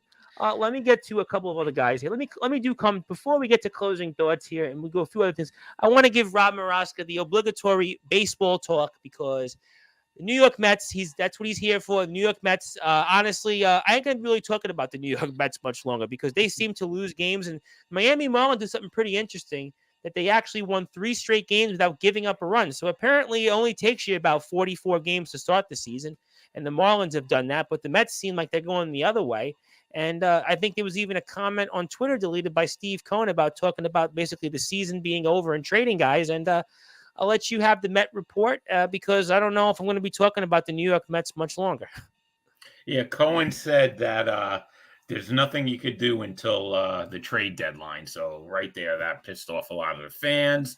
They went crazy. He deleted the remark and he said, no, I still feel good about, the postseason. But let's face it, the Mets are a mess. Edwin Diaz is a mess, blowing 3 saves, in about a week. The Mets cannot score runs like we've been talking about for how many years, except for 2022. They leave runners in scoring position constantly leaving runners in scoring position. I mean, you get swept in Philadelphia. You struggle to win 1 game against the Braves. You lose tonight to a Marlins team that's, already waved the white flag. Guess there's a white flag. And, I know Ernest Dove, and God bless him, put a tweet, "Oh, they're one game back. Yeah, they're one game back, but they ain't going to be one game back in a week from now." Now if they don't hit, it's already a long season. I mean, it's just they cannot score runs. Lindor, we've been waiting how many years? He had a decent year, 2 years ago. Last year he was all right, but we've been waiting for this guy to be a star, a superstar. With that huge contract he has, hasn't happened yet. Alonso's batting average low. They're all low. I mean, McNeil, they all signed these contracts, and except for Alonso, obviously. Well, that's going to be a decision the Mets have to make. Do they move them if they're out of contention? I mean, that's going to be really. Well, if they're out of contention, they're going to make moves. I mean, I can't see Martinez staying there. A contender is going to make an offer for him. I don't know who's safe right now, really. Yeah, I mean, I think, listen, the last 2 weeks with this team has been, absolutely uninspiring. So they might be a couple of games back because everybody in baseball is alive. But real quick, I'll go to TBK because the Baltimore Orioles are more than alive. They had another win yesterday. And, Chris Bizet would be here for the Yankees. But I'm going to not talk about the Yankees because, well, I don't think my audience really wants to hear the Yankees. And I don't really think I want to talk about the Yankees. I'm not really a Yankees fan. I love talking rivals, but that's certainly, an acquired taste for now. But Baltimore Orioles, I wanted to give you a few minutes on that before I come back to, one or two things from Michaels and Dylan, and we'll say sayonara. Sure. Yeah. Well, you know what? It's funny. They must have known what my talking points were going to be tonight because they literally erased all of them. It kind of pisses me off because now I don't know what to say. No, that's okay. We're live. I'm sure you can come up with something. I got you. I'm good to go. So, one of the things that I was going to say is yes, we are rock solid to a certain degree. One of the things that has been pointed out by Orioles fans is it does seem that if we are not hitting the long ball, we too are having trouble scoring with runners in scoring position. Playing small ball is just it seems to be non-existent in really key situations. Thank God for guys like Gunnar and Adley, Mountcastle. I mean, those guys are really our big bats right now, and if anything happens to them, we could be in some serious trouble. So the one person who is very, very concerning for me right now is a guy who has been as clutch can be. This man deserves every gold glove you can throw at him, and that's Cedric Mullins. Yep. There is nobody I'd rather have in an outfield playing for us or playing for any team right now than Cedric Mullins. That being said, he's been struggling up at the plate lately. And it's just like, oh man, at a time where, again, it's a competitive division. You gotta utilize every player to their full potential. Maybe it's just a slump right now. Hopefully he breaks out of it. But I absolutely love Cedric Mullins. So anything is possible with him. Now, being that I said that if it weren't for the long ball, it seems like we're not scoring runs. Let's bring you to tonight's game where Jordan Westberg and Gunnar start the game off with freaking 2 back-to-back home runs to give us the lead. And I'm like, well, there it is.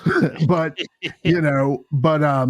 then, we started making up for that for bringing in runners and stuff like that. So, and the whole City Connect curse with our uniforms. I don't get baseball this year with these City Connect uniforms. I don't understand baseball. Why can't they just have the simple jerseys that every team had, like when Rob Maraska was like watching baseball like in 1928? I don't understand it. Right. Sure. Cotton then. But it probably did. Right. I mean, it makes sense. I mean, like you have the Red Sox, they have the same traditional jersey. The Cubs, the same traditional jersey. The Yankees, right? The Orioles always had the same traditional jersey. Mm-hmm. I mean, Cleveland, we can't because obviously we know feelings would be hurt, but the Braves had the same jersey. The Phillies had the same jersey. The Dodgers had the same jersey. The Reds, but we got to have all these different looks. And every sport does it. Let's be honest. The NBA has, little advertisement patches on there. I mean, football, we know they've changed like every week. I mean, the NHL, listen, I'm an Islanders fan. They had these goofy black jerseys because we were playing in Brooklyn at the time, and we had these jerseys, and they changed the Islander logo, and nobody liked it, and they went back because for about 2 years, they wore them, and they're, collecting dust somewhere in my wardrobe because all I do these days is wear wrestling shirts, like Alan Michaels' promotion, Tennessee Backyard Wrestling. So you're never going to see me wearing an Islanders jersey because literally all I have is wrestling shirts to wear because that's where we're at this point. Yeah, two more guys I wanted to bring up on the Orioles real quick. The first one being John Means. John is an absolute stud pitcher right now. To have him back in our lineup, to have him back healthy, what more can you say about him? He absolutely has one of the grossest changeups I think I've ever seen. He was making guys whiff left and right tonight. So, I mean, he held the lead, and once we gained the lead, we didn't, obviously, as you can tell by the score, we didn't have any worry of losing it. He was just absolutely dealing on the hill tonight. 100% glad to have Means back. The last guy I want to talk to you guys about, and I want to get Rob and your opinion on him, Tom, is Jorge Mateo. Like, here's a guy who isn't known for his bat. His glove is decent, but to me, he's I guess what you would call a situational player, where, if you get him on base, the guy's faster than friggin' grease lightning. He's a speedster like crazy. Like, at one point in time, I thought that his only benefit to the team was his feet, was his legs. But this year, Mateo has actually been stepping up. He's been making some absolutely clutch plays at second base. His bat's come alive. He's had two clutch home runs here lately. What do you think about a guy like Mateo? I think he's definitely a guy that if you're on a team and you're kind of where you are, that's what you call either a utility player or a guy that can do a couple of different roles for you. Those are the kind of guys, if you're going to go deep or return to the postseason, which they certainly are, that he's a guy at the end of the day that you're going to wind up playing an important role to, where if you look at the back of the baseball card, like you said, what's he got? A couple home runs, maybe, last year and the year before, we led the American League in stolen bases a few years ago. And, no question he's known for that. But again, what you call a utility player. Okay.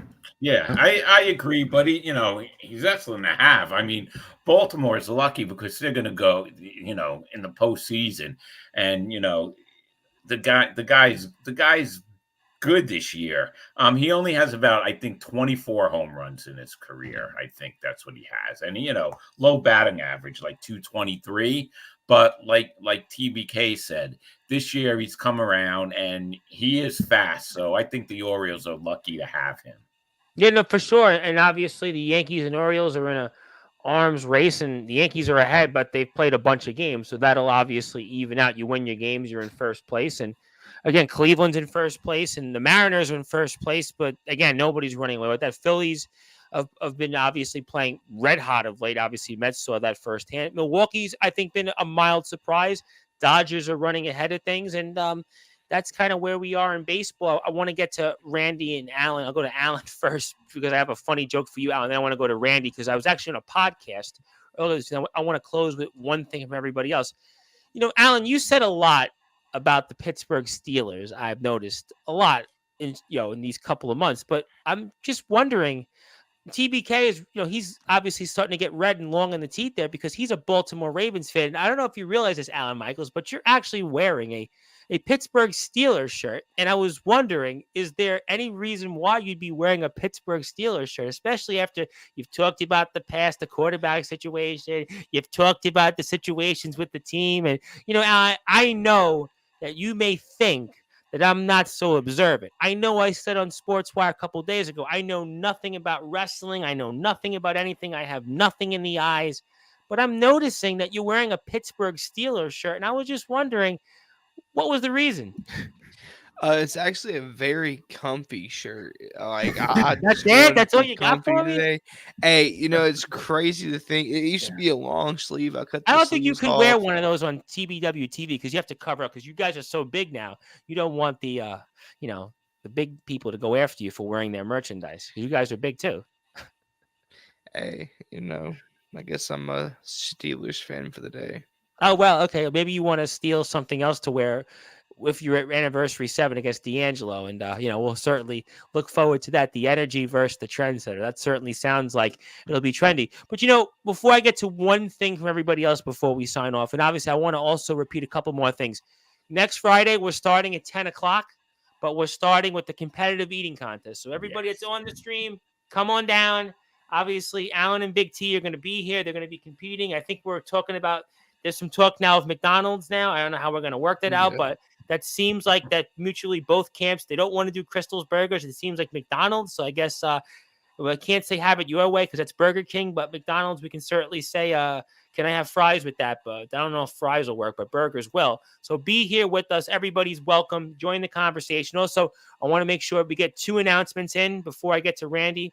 Tomorrow night, Alan, you can skip this one. You might be, might be allowed, might not be able to show your face on this one, but Ledger Shade is here, 9 o'clock, which should now officially be today, New York time. He's here. So definitely you want to be here for this one. And Monday night, which I think you could be allowed to be on that show to say hello, Jack Delta's here to be in the Hall of Fame. So, obviously Ledger, you might want to certainly get, have a sick pass, maybe, take a day off, make sure you're not on the stream, make sure you're not in comments because Ledger Shade's going to be here.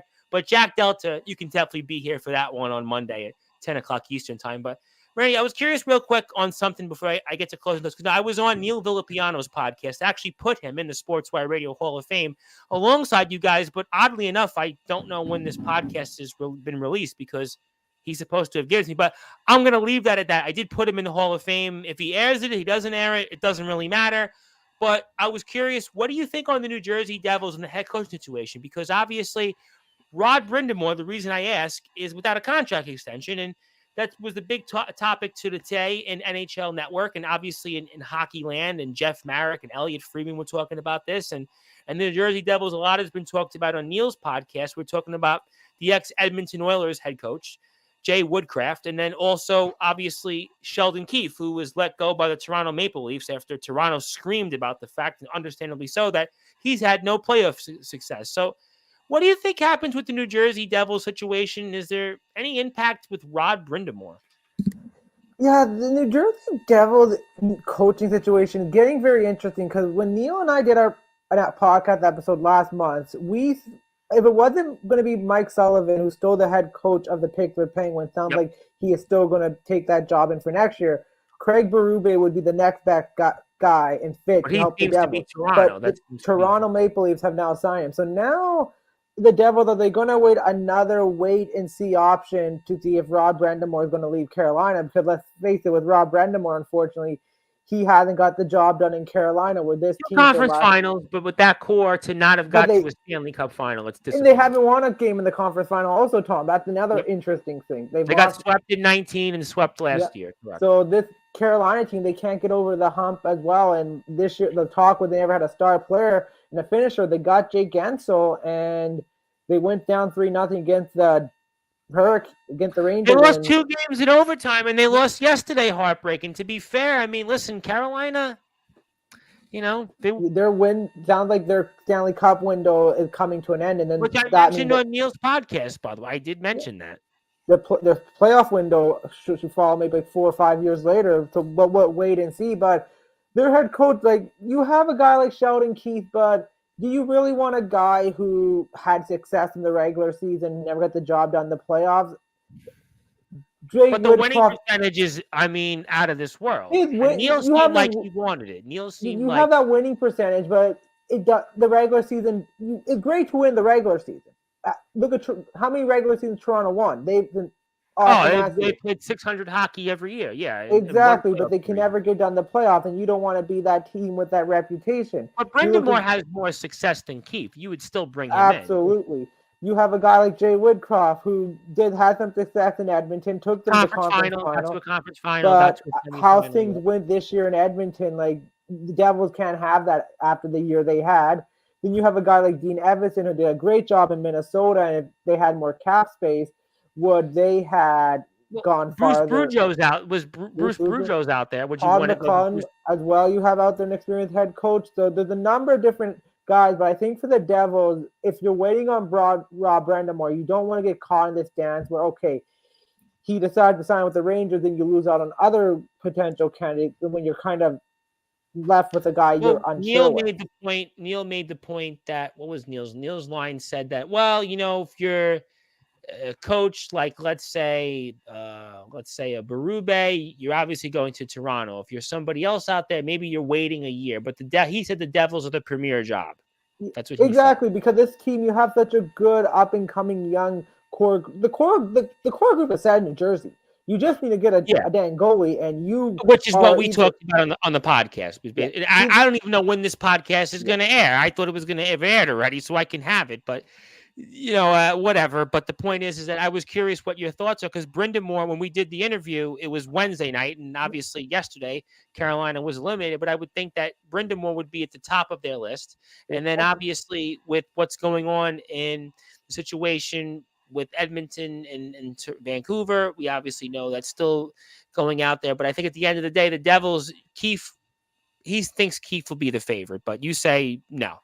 I think he can get the job done in the regular season, but again, when it comes to playoff, because then he simulates the Bruce Boudreau record, where Bruce Boudreau was this great regular season coach, but when it comes to playoff experience, he could never get the job done. That really. This is what I remembered. Neil said that maybe if you're Keefe, you wait a year. He was like, maybe you wait for another job. That was his line. That was the line. Sheldon Keefe, for me, I think for him, he had such a good team in Toronto. Would it really the team carrying you, or could you get the job done? Because Bruce Boudreau showed he can do it with either Washington. He did in Minnesota. He did in Washington. He did in Anaheim. Sheldon Keefe needs to show his work out. I think they need an experienced head coach. Let me ask you one final thing, and I'm going to go around with everybody. They can say one thing on their mind that they missed, wrestling or sports. And before I do that, Joe Dell says the two greatest gifts from Canada, hockey and Rush. So I thought you would have said Nickelback. Oh.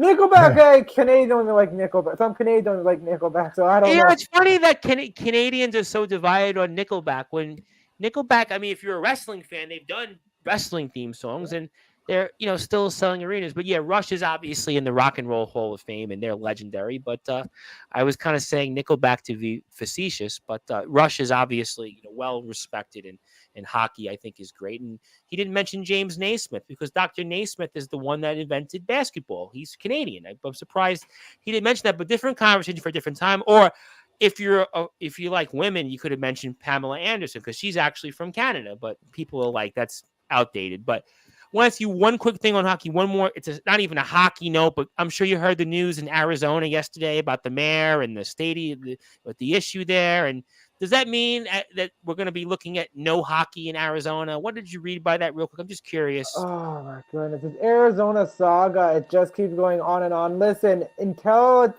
official, I'm really don't even know what the heck. I'm keeping my head out of Arizona. I mean, the land, it seems like Morello can buy the land, but the mayor came out and said there's no tax abatements, basically no property tax exemptions. It is just build something. So I don't know where it goes. It is just such a mess right now in Arizona, and I think they do want it to work out in Arizona, but just with everything right now, they can't. The land, the building, just getting something set there. Until they can get that set, hockey in Arizona might not come back for a while. I think that's an excellent point. Also, want to say hello to my buddy, Mr. DVG. Are we having a good time? Yeah, we had a great time tonight. We had pretty much Shane Davidson, who was as high as a kite. He's as tall as a Statue of Liberty. We had that. We had, I think Chris Pizzet was supposed to be here. We got Rob Maraska, who talked about no Grim Reaper this week, no debts. We did have a contest winner. We talked wrestling. We talked hockey. We had Alan Michaels issue a challenge that D'Angelo the Flame accepted. We talked about Atomic Titan, his turtleneck. We have Joe Dell here. We had wrestling comments. The guy who was doing a number 2 on this platform, Xavier Thorne, was here, and he's coming back to the platform. And Shane Davidson got mad, and it's been kind of a fun night. So yeah, I'm having a great time, and hope you come back on the platform. And do you have a voice these days, DBG? Because he actually announced Matt Riddle not too long ago in the ring. He actually did a show in Maryland, which is not too far from TBK, and he did ring introductions for some guy, Matt Riddle. But okay, fair enough. Good stuff there. Let me go around to everybody. Let me give everybody one sports story, one thing they want to share. Rob Morosk, I'm going with you first. Is there one thing you want to talk about that we missed, or anything else on your mind? Yeah, tomorrow is the Preakness. I like the races of the Triple Crown. The favorite is Kentucky Derby winner, Mystic Dan. So that's tomorrow night. And I always like watching the Triple Crown races. They're pretty exciting and cool. So yeah, those are fun. Those are fun. I just wanted to put that out. And one other quick thing, I have a contest this week for the Rangers. The Rangers win over the Hurricanes. I'm giving away a Rangers 90th anniversary pin, which it's a rare edition. I have 2 of them, so I'm gonna give one out. The contest will be on X. And, because I noted anybody who has X noticed now that they changed the website link. Now it had like this thing. Did anybody see that today? I was like, I thought it was X already. Yes, me too. All right, I did. well, so that's what I have going on. Okay, so that we'll announce next week. Obviously, Rangers will be in the conference finals, and we'll talk a lot about that, I'm sure, on next week's show. Good to have Randy back for hockey, so that'll be good. And Joe Dell wants to say the greatest gifts from New Jersey, Thomas Edison, but your name was spelled wrong, Rob. So he spelled. He's my cousin. He doesn't know how to spell my last name. He didn't listen. I'm surprised he didn't mention other things. He could have mentioned Bon Jovi. He could have mentioned, I don't know, Hoffa. He could have mentioned some other things, Bruce Springsteen. But he went with Thomas Edison. That's right. Joe. I'm originally from Jersey. That's right. Lodi. Yeah, I'm surprised Joe Della didn't say himself. But I did mention Bam Bam. For wrestling fans, Bam Bam Bigelow's from New Jersey. Bam Bam Bigelow's a living legend. I mean, Bam Bam, who should be in the WWE Hall of Fame. I mean, that's another conversation for another show. But yes, we love New Jersey. Let me go to Randy Dillon. Randy, is there one thing sports-wise you wanted to share, or wrestling that we didn't cover before I go back around the room? The one thing wrestling I do want to share, Tom, is the news came out last weekend. Dana White's in the press conference where he was talking about how they're going to do UFC Saturday and WWE Premium Live Sunday. I think that is a really, really horrible idea for WWE and TK to go back to Premium Live Event Sunday. Reason being, they have sold so much more money doing Premium Live Event Saturday, especially for attendance, because if you want to bring your little kid with you, it's tough. And I think the audience for WWE and UFC, I've always said this, the audience for WWE and UFC, they're two completely different. I agree 1,000% on that. They're so totally if different. you do a back-to-back show where in the same building we have UFC Saturday, you have WWE Sunday, you're not going to get really the same audience. You're going to get 2 completely different sets of audience. I think it's similar if you're a sports fan. When I had season tickets to the Islanders and the Saturday night games, it was always key to get the Sunday games. You would get those Sunday 5 o'clock or 3 o'clock games were always poorly attended. So you really, if you're WWE, it's your same type of standard. Yeah. You really would prefer Saturday nights, also because you're competing with TBW. TBW puts their prime shows Saturday nights, and you don't want to certainly compete with them for ratings. But no, I mean, I actually agree with you. I don't think that WWE should be going and doing Sunday premium lives, but maybe they could do some like WrestleMania Rumbles on Saturdays. Yeah, I suppose. I would say like if they want to do something like more the NXT ones on Sunday or some of the odd ones here and there on Sunday, like long if they have a long weekend or something with a holiday on Monday, then sure, go ahead. But I think having the Saturday one, it helps you as well. You have an extra day before Raw to figure things out in case of injuries, because I know there's been some Sunday live events in the past. Something happens, but the next day the guy gets injured. Example, Finn Balor in 2016, they had SummerSlam Raw the next night. He got hurt. Okay, we got to scramble all of a sudden, where at least you have a day to figure things out. Good points. And before I get to TBK and Allen, King Kong Bundy was from Jersey, spawned, married with children. Well, there's one that's an obvious one that people should certainly know about. Liv Morgan's from New Jersey, and I think that most men would want to know that Liv Morgan's from New Jersey, but that's a nice one there. Thank you very much, Joe, for the wrestling trivia, and that's good to know. Want to say hello to Anthony Steele, the real deal, who almost at this point seems to take up rent here on sports. So maybe he should take over and he can interview Xavier Thorne. How about Anthony Steele interviewing Xavier Thorne? Alan, don't say anything. No comment on that. You want to say nothing on that, but maybe we should have a show on sports so I can retire. And we'll pass the baton to Anthony Steele, and he can interview Xavier Thorne because he might have some inside information on that. But Anthony now is going to try to strangle me for saying that because I know something about Mr. Steele that he knows about Mr. Thorne. But hello to Anthony Steele, and who knows? I'm sure I'll see him tomorrow or today with Mr. Shade, the Ledger Shade. But TBK, is there one thing, sports, wrestling, that we missed you want to share? Yeah, so I just clicked out of it. I wanted to obviously I gotta talk about my Ravens real quick. Are you a Steelers fan, Alan? No, I'm a Packer fan. Okay.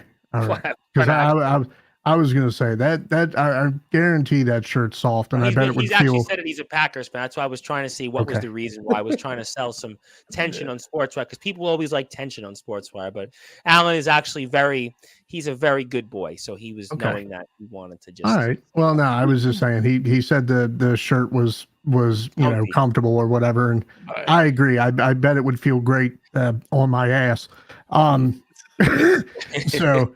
But anyway, I want to talk about the Ravens real quick. Now, I know last time that I said that the only splash that I feel that we made during the trade deadline and all that stuff is really picking up Derrick Henry, and then of course re-signing Justin Madubuike. Yep. Now, when you look at everybody that we've lost, I mean, it is a cause for concern. Now, so we lost Coach Weaver. He's now with Miami. Mike McDonald is now the head coach of Seattle. OBJ, he's now with Miami. Yeah. Gus Edwards and J.K. Dobbins, both with the Chargers. Geno Stone is now enemy, playing for the Bengals. Patrick Queen is big time enemy, playing for the Squealers. We lost Jadeveon Clowney, and you know what? I really feel like that is a guy that we absolutely could have made an offer to. The Carolina Panthers offered him a 2-year deal. I think he could have given us 2 more years, and you know what? He fit. He fit the culture here. He fit in when he got here. He made an impact. So to see a guy like that go, that kind of hurt.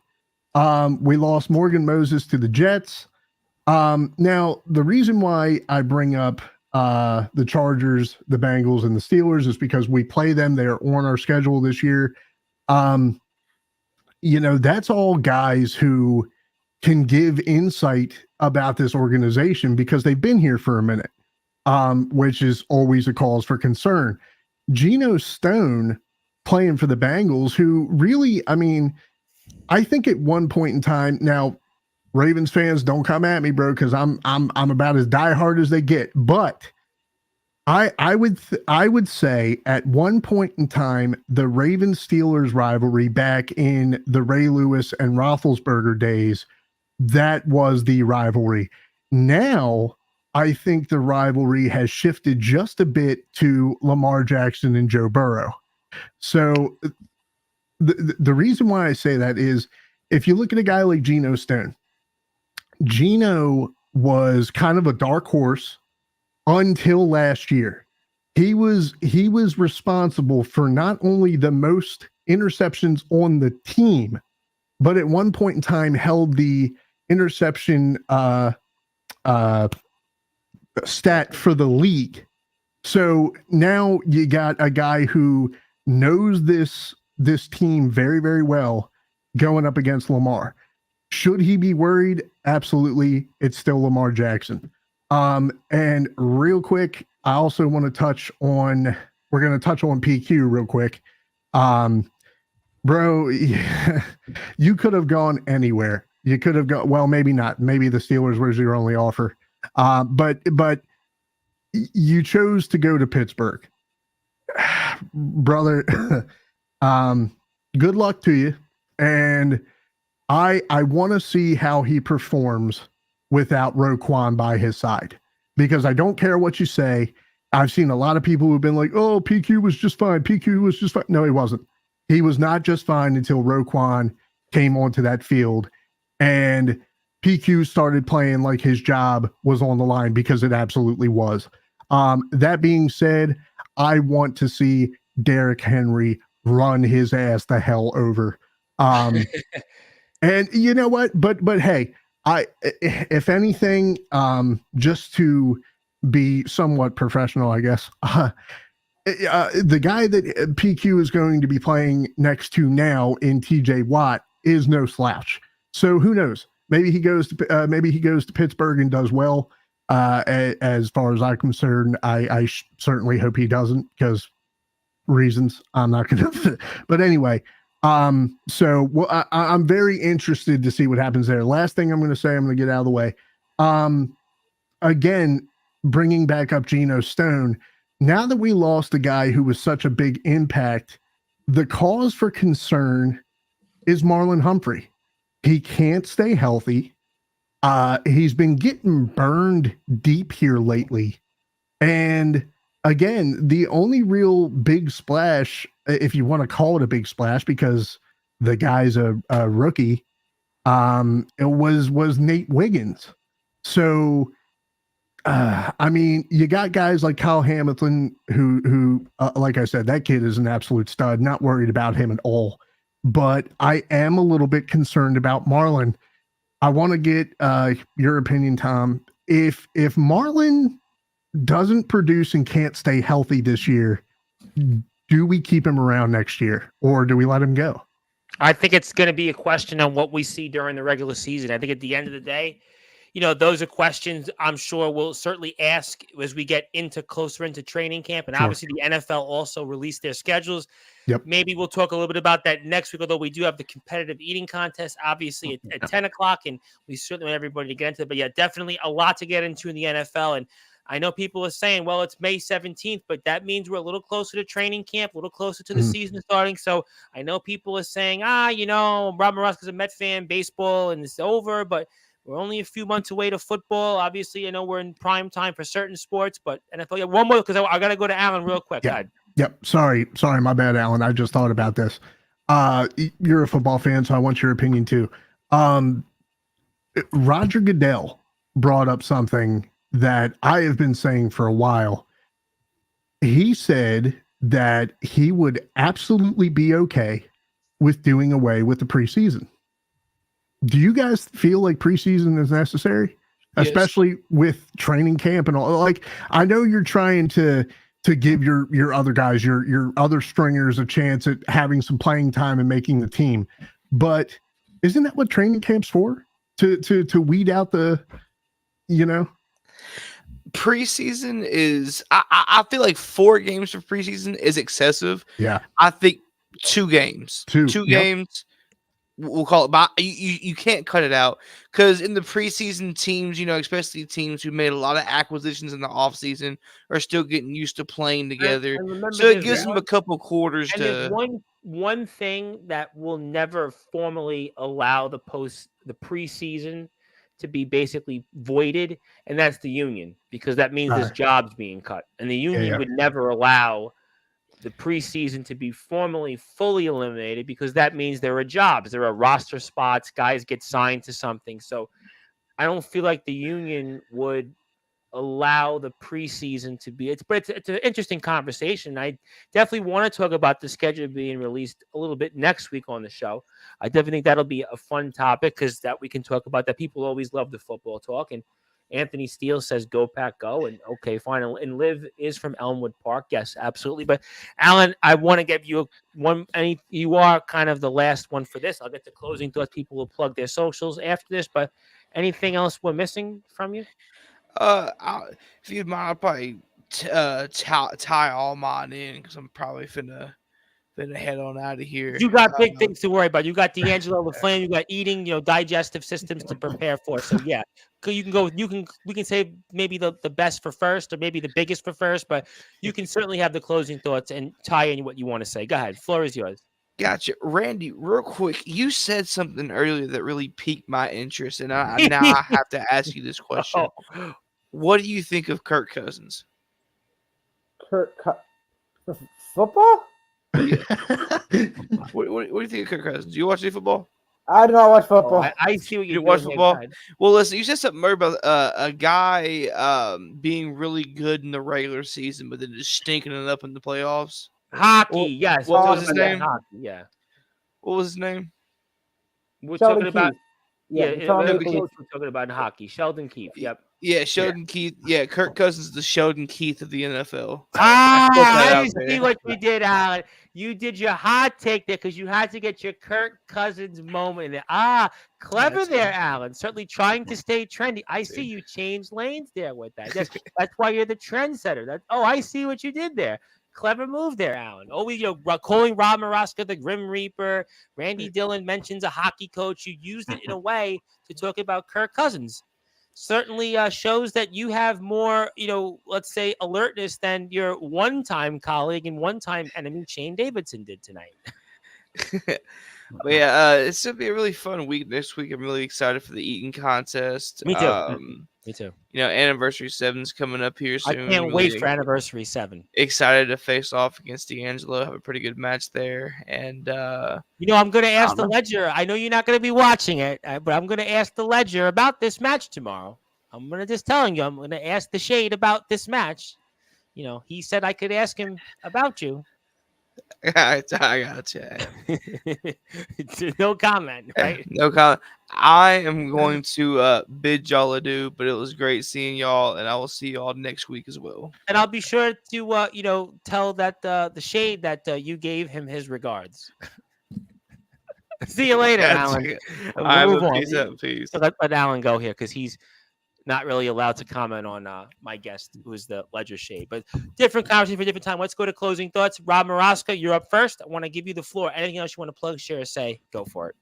I'm just looking forward to next week's eating contest. I can't wait for that. That's going to be really fun. It's going to be a good show. Good show tonight, guys. We have a lot DJ of fun. too, by the way. I want to give one more plug.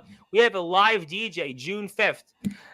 His name is it's Andrew Lovelace is his wrestling name, but his DJ name is Dirty White Boy, and he's actually going to be spinning your tune. So if you have any requests, you want to come on, you want to say something, anything else that you want to put out there, he's actually a DJ. So he'll be here June 5th at 7:30, and we'll be spinning tunes all night. We'll be sharing stories. So if you want to talk about anything, come on down and join the conversation. You're welcome to join the stream even. You want to say hello to DJ Dirty White Boy, you can do that as well. So I want to give that a plug as well. Okay, cool. And just remember, I have the Rangers contest next week. There'll be more on X and Facebook about it. And you could get me R. Maraska on X and Rob Maraska on Facebook. Thanks. Excellent. Looking forward to that. Looking forward to the contest that Rob has. And there's another contest we mentioned. Randy, I'm going with you. Good to see you, Randy. I know last I saw you were at hockey games. Now I get to see you here. We had an AI version of you watching you on Instagram, seeing you at those Canucks games, but now I get to see you here live. And want to give you the floor. Anything else you want to plug, share, or say? Be my guest. It's always a pleasure to be on the show. Happy to be back. DJ Rob, Shane Davis earlier, and Al Michaels as well earlier. Great to see them also. It's a pleasure to be here. Couple of closing thoughts. We're hoping to get a hockey fan chat episode out here soon. I'm talking with a Washington Capitals fan. We might get them on the show to get their thoughts, and then hopefully as well, I'm looking to get a Toronto Maple Leaf fan as well, because a lot of questions to ask them. Final note on WWE. Listen, I know the King of the Ring hasn't had the prestige it had in so long, but the tournament itself, where in past years that we've seen the likes of Sheamus, Wayne Barrett, or even a couple of years ago, Xavier Wood, where they just had nobody in the tournament and it just felt like a whatever. The tournament actually feels similar to what it was. No, I agree with you on that. There's some good names in there. It means something for the person who's going to win to hopefully catapult them to either a future world championship or a major run, which we definitely see it. AEW, I don't know what more we can say about that company. Where are we going to be talking about them at 500,000 views in the year? Double or Nothing's coming up, and this is the 5th year anniversary of it. And I think we talk about how it was the first Double or Nothing in 2019, all the excitement, all the prestige, and this year where they keep going with the Arena of Anarchy match, where I think it makes for great television, but as a fan in the arena, you're so spread out, like you're not really getting your money's worth. And then the final thing with the NHL, just watching the Dallas and Colorado series tied 1-1. I think really whoever walked away this series is going to go to the Stanley Cup final in the West. Regardless what happened to Edmonton, Vancouver, I don't see either team beating the winner of that series. Yeah, I think that's a fair point. I think that if Vancouver beats Edmonton, Vancouver is going to be heavy underdogs. No question about that. And I think we'll see if Colorado can get past that one. And I agree with you on the King of the Ring. And I should probably throw this out there before TBK. Maybe one day I should do your podcast, because I just did Neil Villapiano's podcast, and maybe I should do it. And, I don't know if it would do anything. You probably lose viewers by me coming on your podcast, but I'll throw it out there. Maybe at some point down there, maybe I should do the hockey fan chat. I don't know if I'd be labeled a hockey fan, but I think I should maybe come on at some point and do it. I don't know why, but I did Neil's show. I've done most of the Sportswire podcast. I did the Pinstripe Chronicles. I did a Work in Progress. I did the Sit Down Marks. I did Talking Rivals. So I've done most of the shows. I mean, I've interviewed TBK. So I mean, I guess stay tuned. So maybe if you need me, I don't think you'll need me. I'll lose you viewers, but just throwing that out there. But good stuff, Randy. Look forward to seeing you Friday on the stream. And TBK, I'm going with you last. Want to give you the floor. Give you some closing thoughts. Enjoyed your back and forth with some of the baseball, football talk some wrestling, had some fun, talked about Xavier Thorne. I have no idea why. I forgot what it was, but I'm giving you the floor. I got him here in 10 days, so I can't say too many bad things about him. And also, he's the one that sold his share to the PWF to me. But I want to give you the floor. Anything else you want to plug, share, or say, go for it. Yeah, great show as always, boys. Randy, good to see you, brother. Rob, good to see you as always, my man. I think I pretty much covered everything. Obviously looking forward to the whole Nightbird situation, hopefully wrapping up or coming to fruition at King and Queen of the Ring here, hopefully next week. I guess I will be here on the 24th. I guess it's a can't miss event for this eating contest. Yeah, I mean, I've been really hyping it up. I have been hyping up this competitive eating contest, which is here Friday, 10 o'clock, which is now the 24th, which is actually is next Friday, technically. So I would hope that people would tune in, because I think it is kind of a must see, just to, even if you don't even watch the rest of the show, just to see two guys eating live on the air and eating McDonald's. They're going to both eat McDonald's on the air. I mean, I think that's a interesting thing. And I don't see why. I mean, I feel like it's also Memorial Day weekend here in America. I guess Canada, you don't quite celebrate Memorial Day, but you sort of have something you celebrate anyway. I mean, so I feel like, to me, it's in a way, it's kind of the unofficial kickoff of summer. And Lord knows the weather's been terrible here in the Northeast, and I hope it is going to be some nice weather on the way finally. But I think that it's kind of a fun thing on Sportswire. It's something different. I mean, people have seen, they see us on Fridays. They've seen the last couple weeks, and we've done really well. I mean, despite all the jokes they say about the debauchery and stuff, but subscribership is up, viewership is up. I mean, so people, they are knowing about it. So yeah, I think that you should be on. I hope that everybody else is here, joins the competitive eating contest to watch, including my buddy Sean Jovi, the resident rock star, who has a thing called the All Wrestling Matters World Underground Championship with the Sportswire Radio logo, and I'm sponsoring him for his event coming up in Summer Bash. So I would hope that Mr. Jovi will find a way to say hello at 10 o'clock Eastern time on the 24th in the competitive eating contest between Alan Michaels and Big T. And I want everybody to follow TBK on all great platforms, and these guys as well. Their first and last names on Instagram, Twitter, Facebook. And my name is the Reverend Tom Bryce. And if you are Anthony Steele and Sean Jovi, or even if you're just out here on Twitter, it's 80 people, or it's X now, I'm sorry, 80 people watching us on X. We're going to have on the one and only Ledger Shade, the Ledger Shade, the Shade, Mr. Shade himself. He was certainly the man that he ain't going to be no laughing matter here. He's going to get the last laugh because he's going to talk about his career, everything he did in Tennessee Backyard Wrestling. It was 4 years ago yesterday that he debuted on May 17th, 2020, in Anniversary 3, and he's going to talk about all of that and some. So it's going to be a must-watch, a must-see show. Ledger Shade's going to be here. He's going to be here 9 o'clock Eastern time. So like I said, when I announced him, get the chair, beverage, popcorn, and sit back because Ledger Shade is going to be here, and it's going to be a must-watch interview. So please be there for that. Also, Jack Delta is here Monday night, 10 o'clock. Another must-watch. Jack Delta is here. He is back, the destructive Jack Delta, and he's got a lot to say. In fact, he's got an announcement in his own right, and Jack Delta doesn't really announce things very often, so you need to be here for that. And like I said, that's 10 o'clock Monday. Saturday, 9 o'clock, we've got Ledger Shade. Ledger Shade is going to be here, and he's going to talk about his career, what happened in Tennessee Backyard Wrestling, plus whatever else. But my name is the Reverend Tom Bryce. I want to thank you so much for your support out there. I was joined by Rob Marasco, the Grim Reaper of Sportswire Radio. Contest man announced 2 different contests coming up. Randy Dillon, host of the Hockey Fan Chat, and TBK, host of the Be More Talkative podcast. We were also joined by Alan Michaels, who works for Tennessee Backyard Wrestling on the TSF Takes, and a guy who's as high and tall as the Statue of Liberty, but was high as a kite today, figuratively and literally, Armageddon Shane Davidson. And I will see everybody. And again, if you are out there right now watching this, you're coming back in on YouTube, you better be here for Ledger Shade, 9 o'clock tonight. It's now 9 o'clock. If you're in the East Coast, it's 9 o'clock tonight. Ledger Shade, you have to be here because Ledger Shade, you have to get your undivided attention to him. He doesn't speak, and this is really one that I think it's going to be the most watched we've ever had. Also, Jack Delta is here Monday night, 10 o'clock. So those 2 shows are like must-watches because Delta doesn't come on here very often. Ledger Shade has never been here. We've only known him for 2 days, and he has a lot to get off his chest. And Jack Delta has a major announcement. So between those 2 shows, one more time, 9 o'clock, Ledger Shade is going to be here.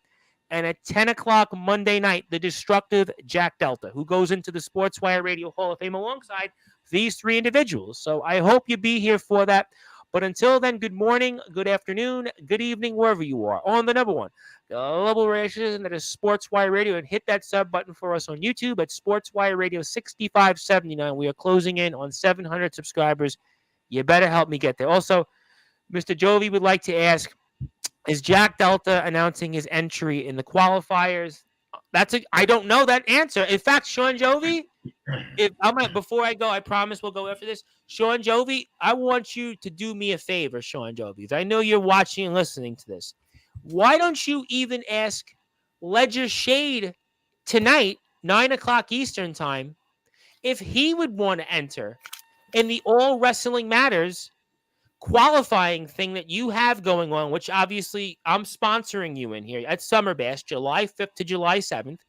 And maybe you should ask the Shade that, and you would be allowed to ask him that question because you're the resident rock star. You're Sportswire's rock star. You're our wrestling ambassador of All Wrestling Matters here. And I think that Mr. Jovi, Mr. Shade would love to hear from you. And I think that you should ask Mr. Ledger Shade that very question tonight, if he should be somebody that might want to have some interest in entering in this All Wrestling Matters qualifier to decide who will be the first ever All Wrestling Matters World Underground Champion, which has the Sportswire Radio logo on there. So maybe, Mr. Jovi, that should be something you should ask Ledger Shade. And he's arguably our backyard wrestling version of Hulk Hogan, and he's the man on the Mount Rushmore of the backyard, and he was the man that put this sport on his back, and he was strapped with a rocket and took it to the moon. And I think you should ask him that question. And he said, you know what? I'm going to ask him that question. So you know what, Mr. Shade, you better be prepared for that question. Jovi's going to ask that question Saturday night, 9 o'clock, and everybody else here is welcomed to join. And Jack Delta, Sean Jovi, you can ask him that same question. So I'll see everybody tonight. And keep up the good work and be safe out there. And also, I want to thank everybody for your support. And also, one more thought. Thoughts and prayers to the family of Reggie Rage. And I'll see everybody tomorrow.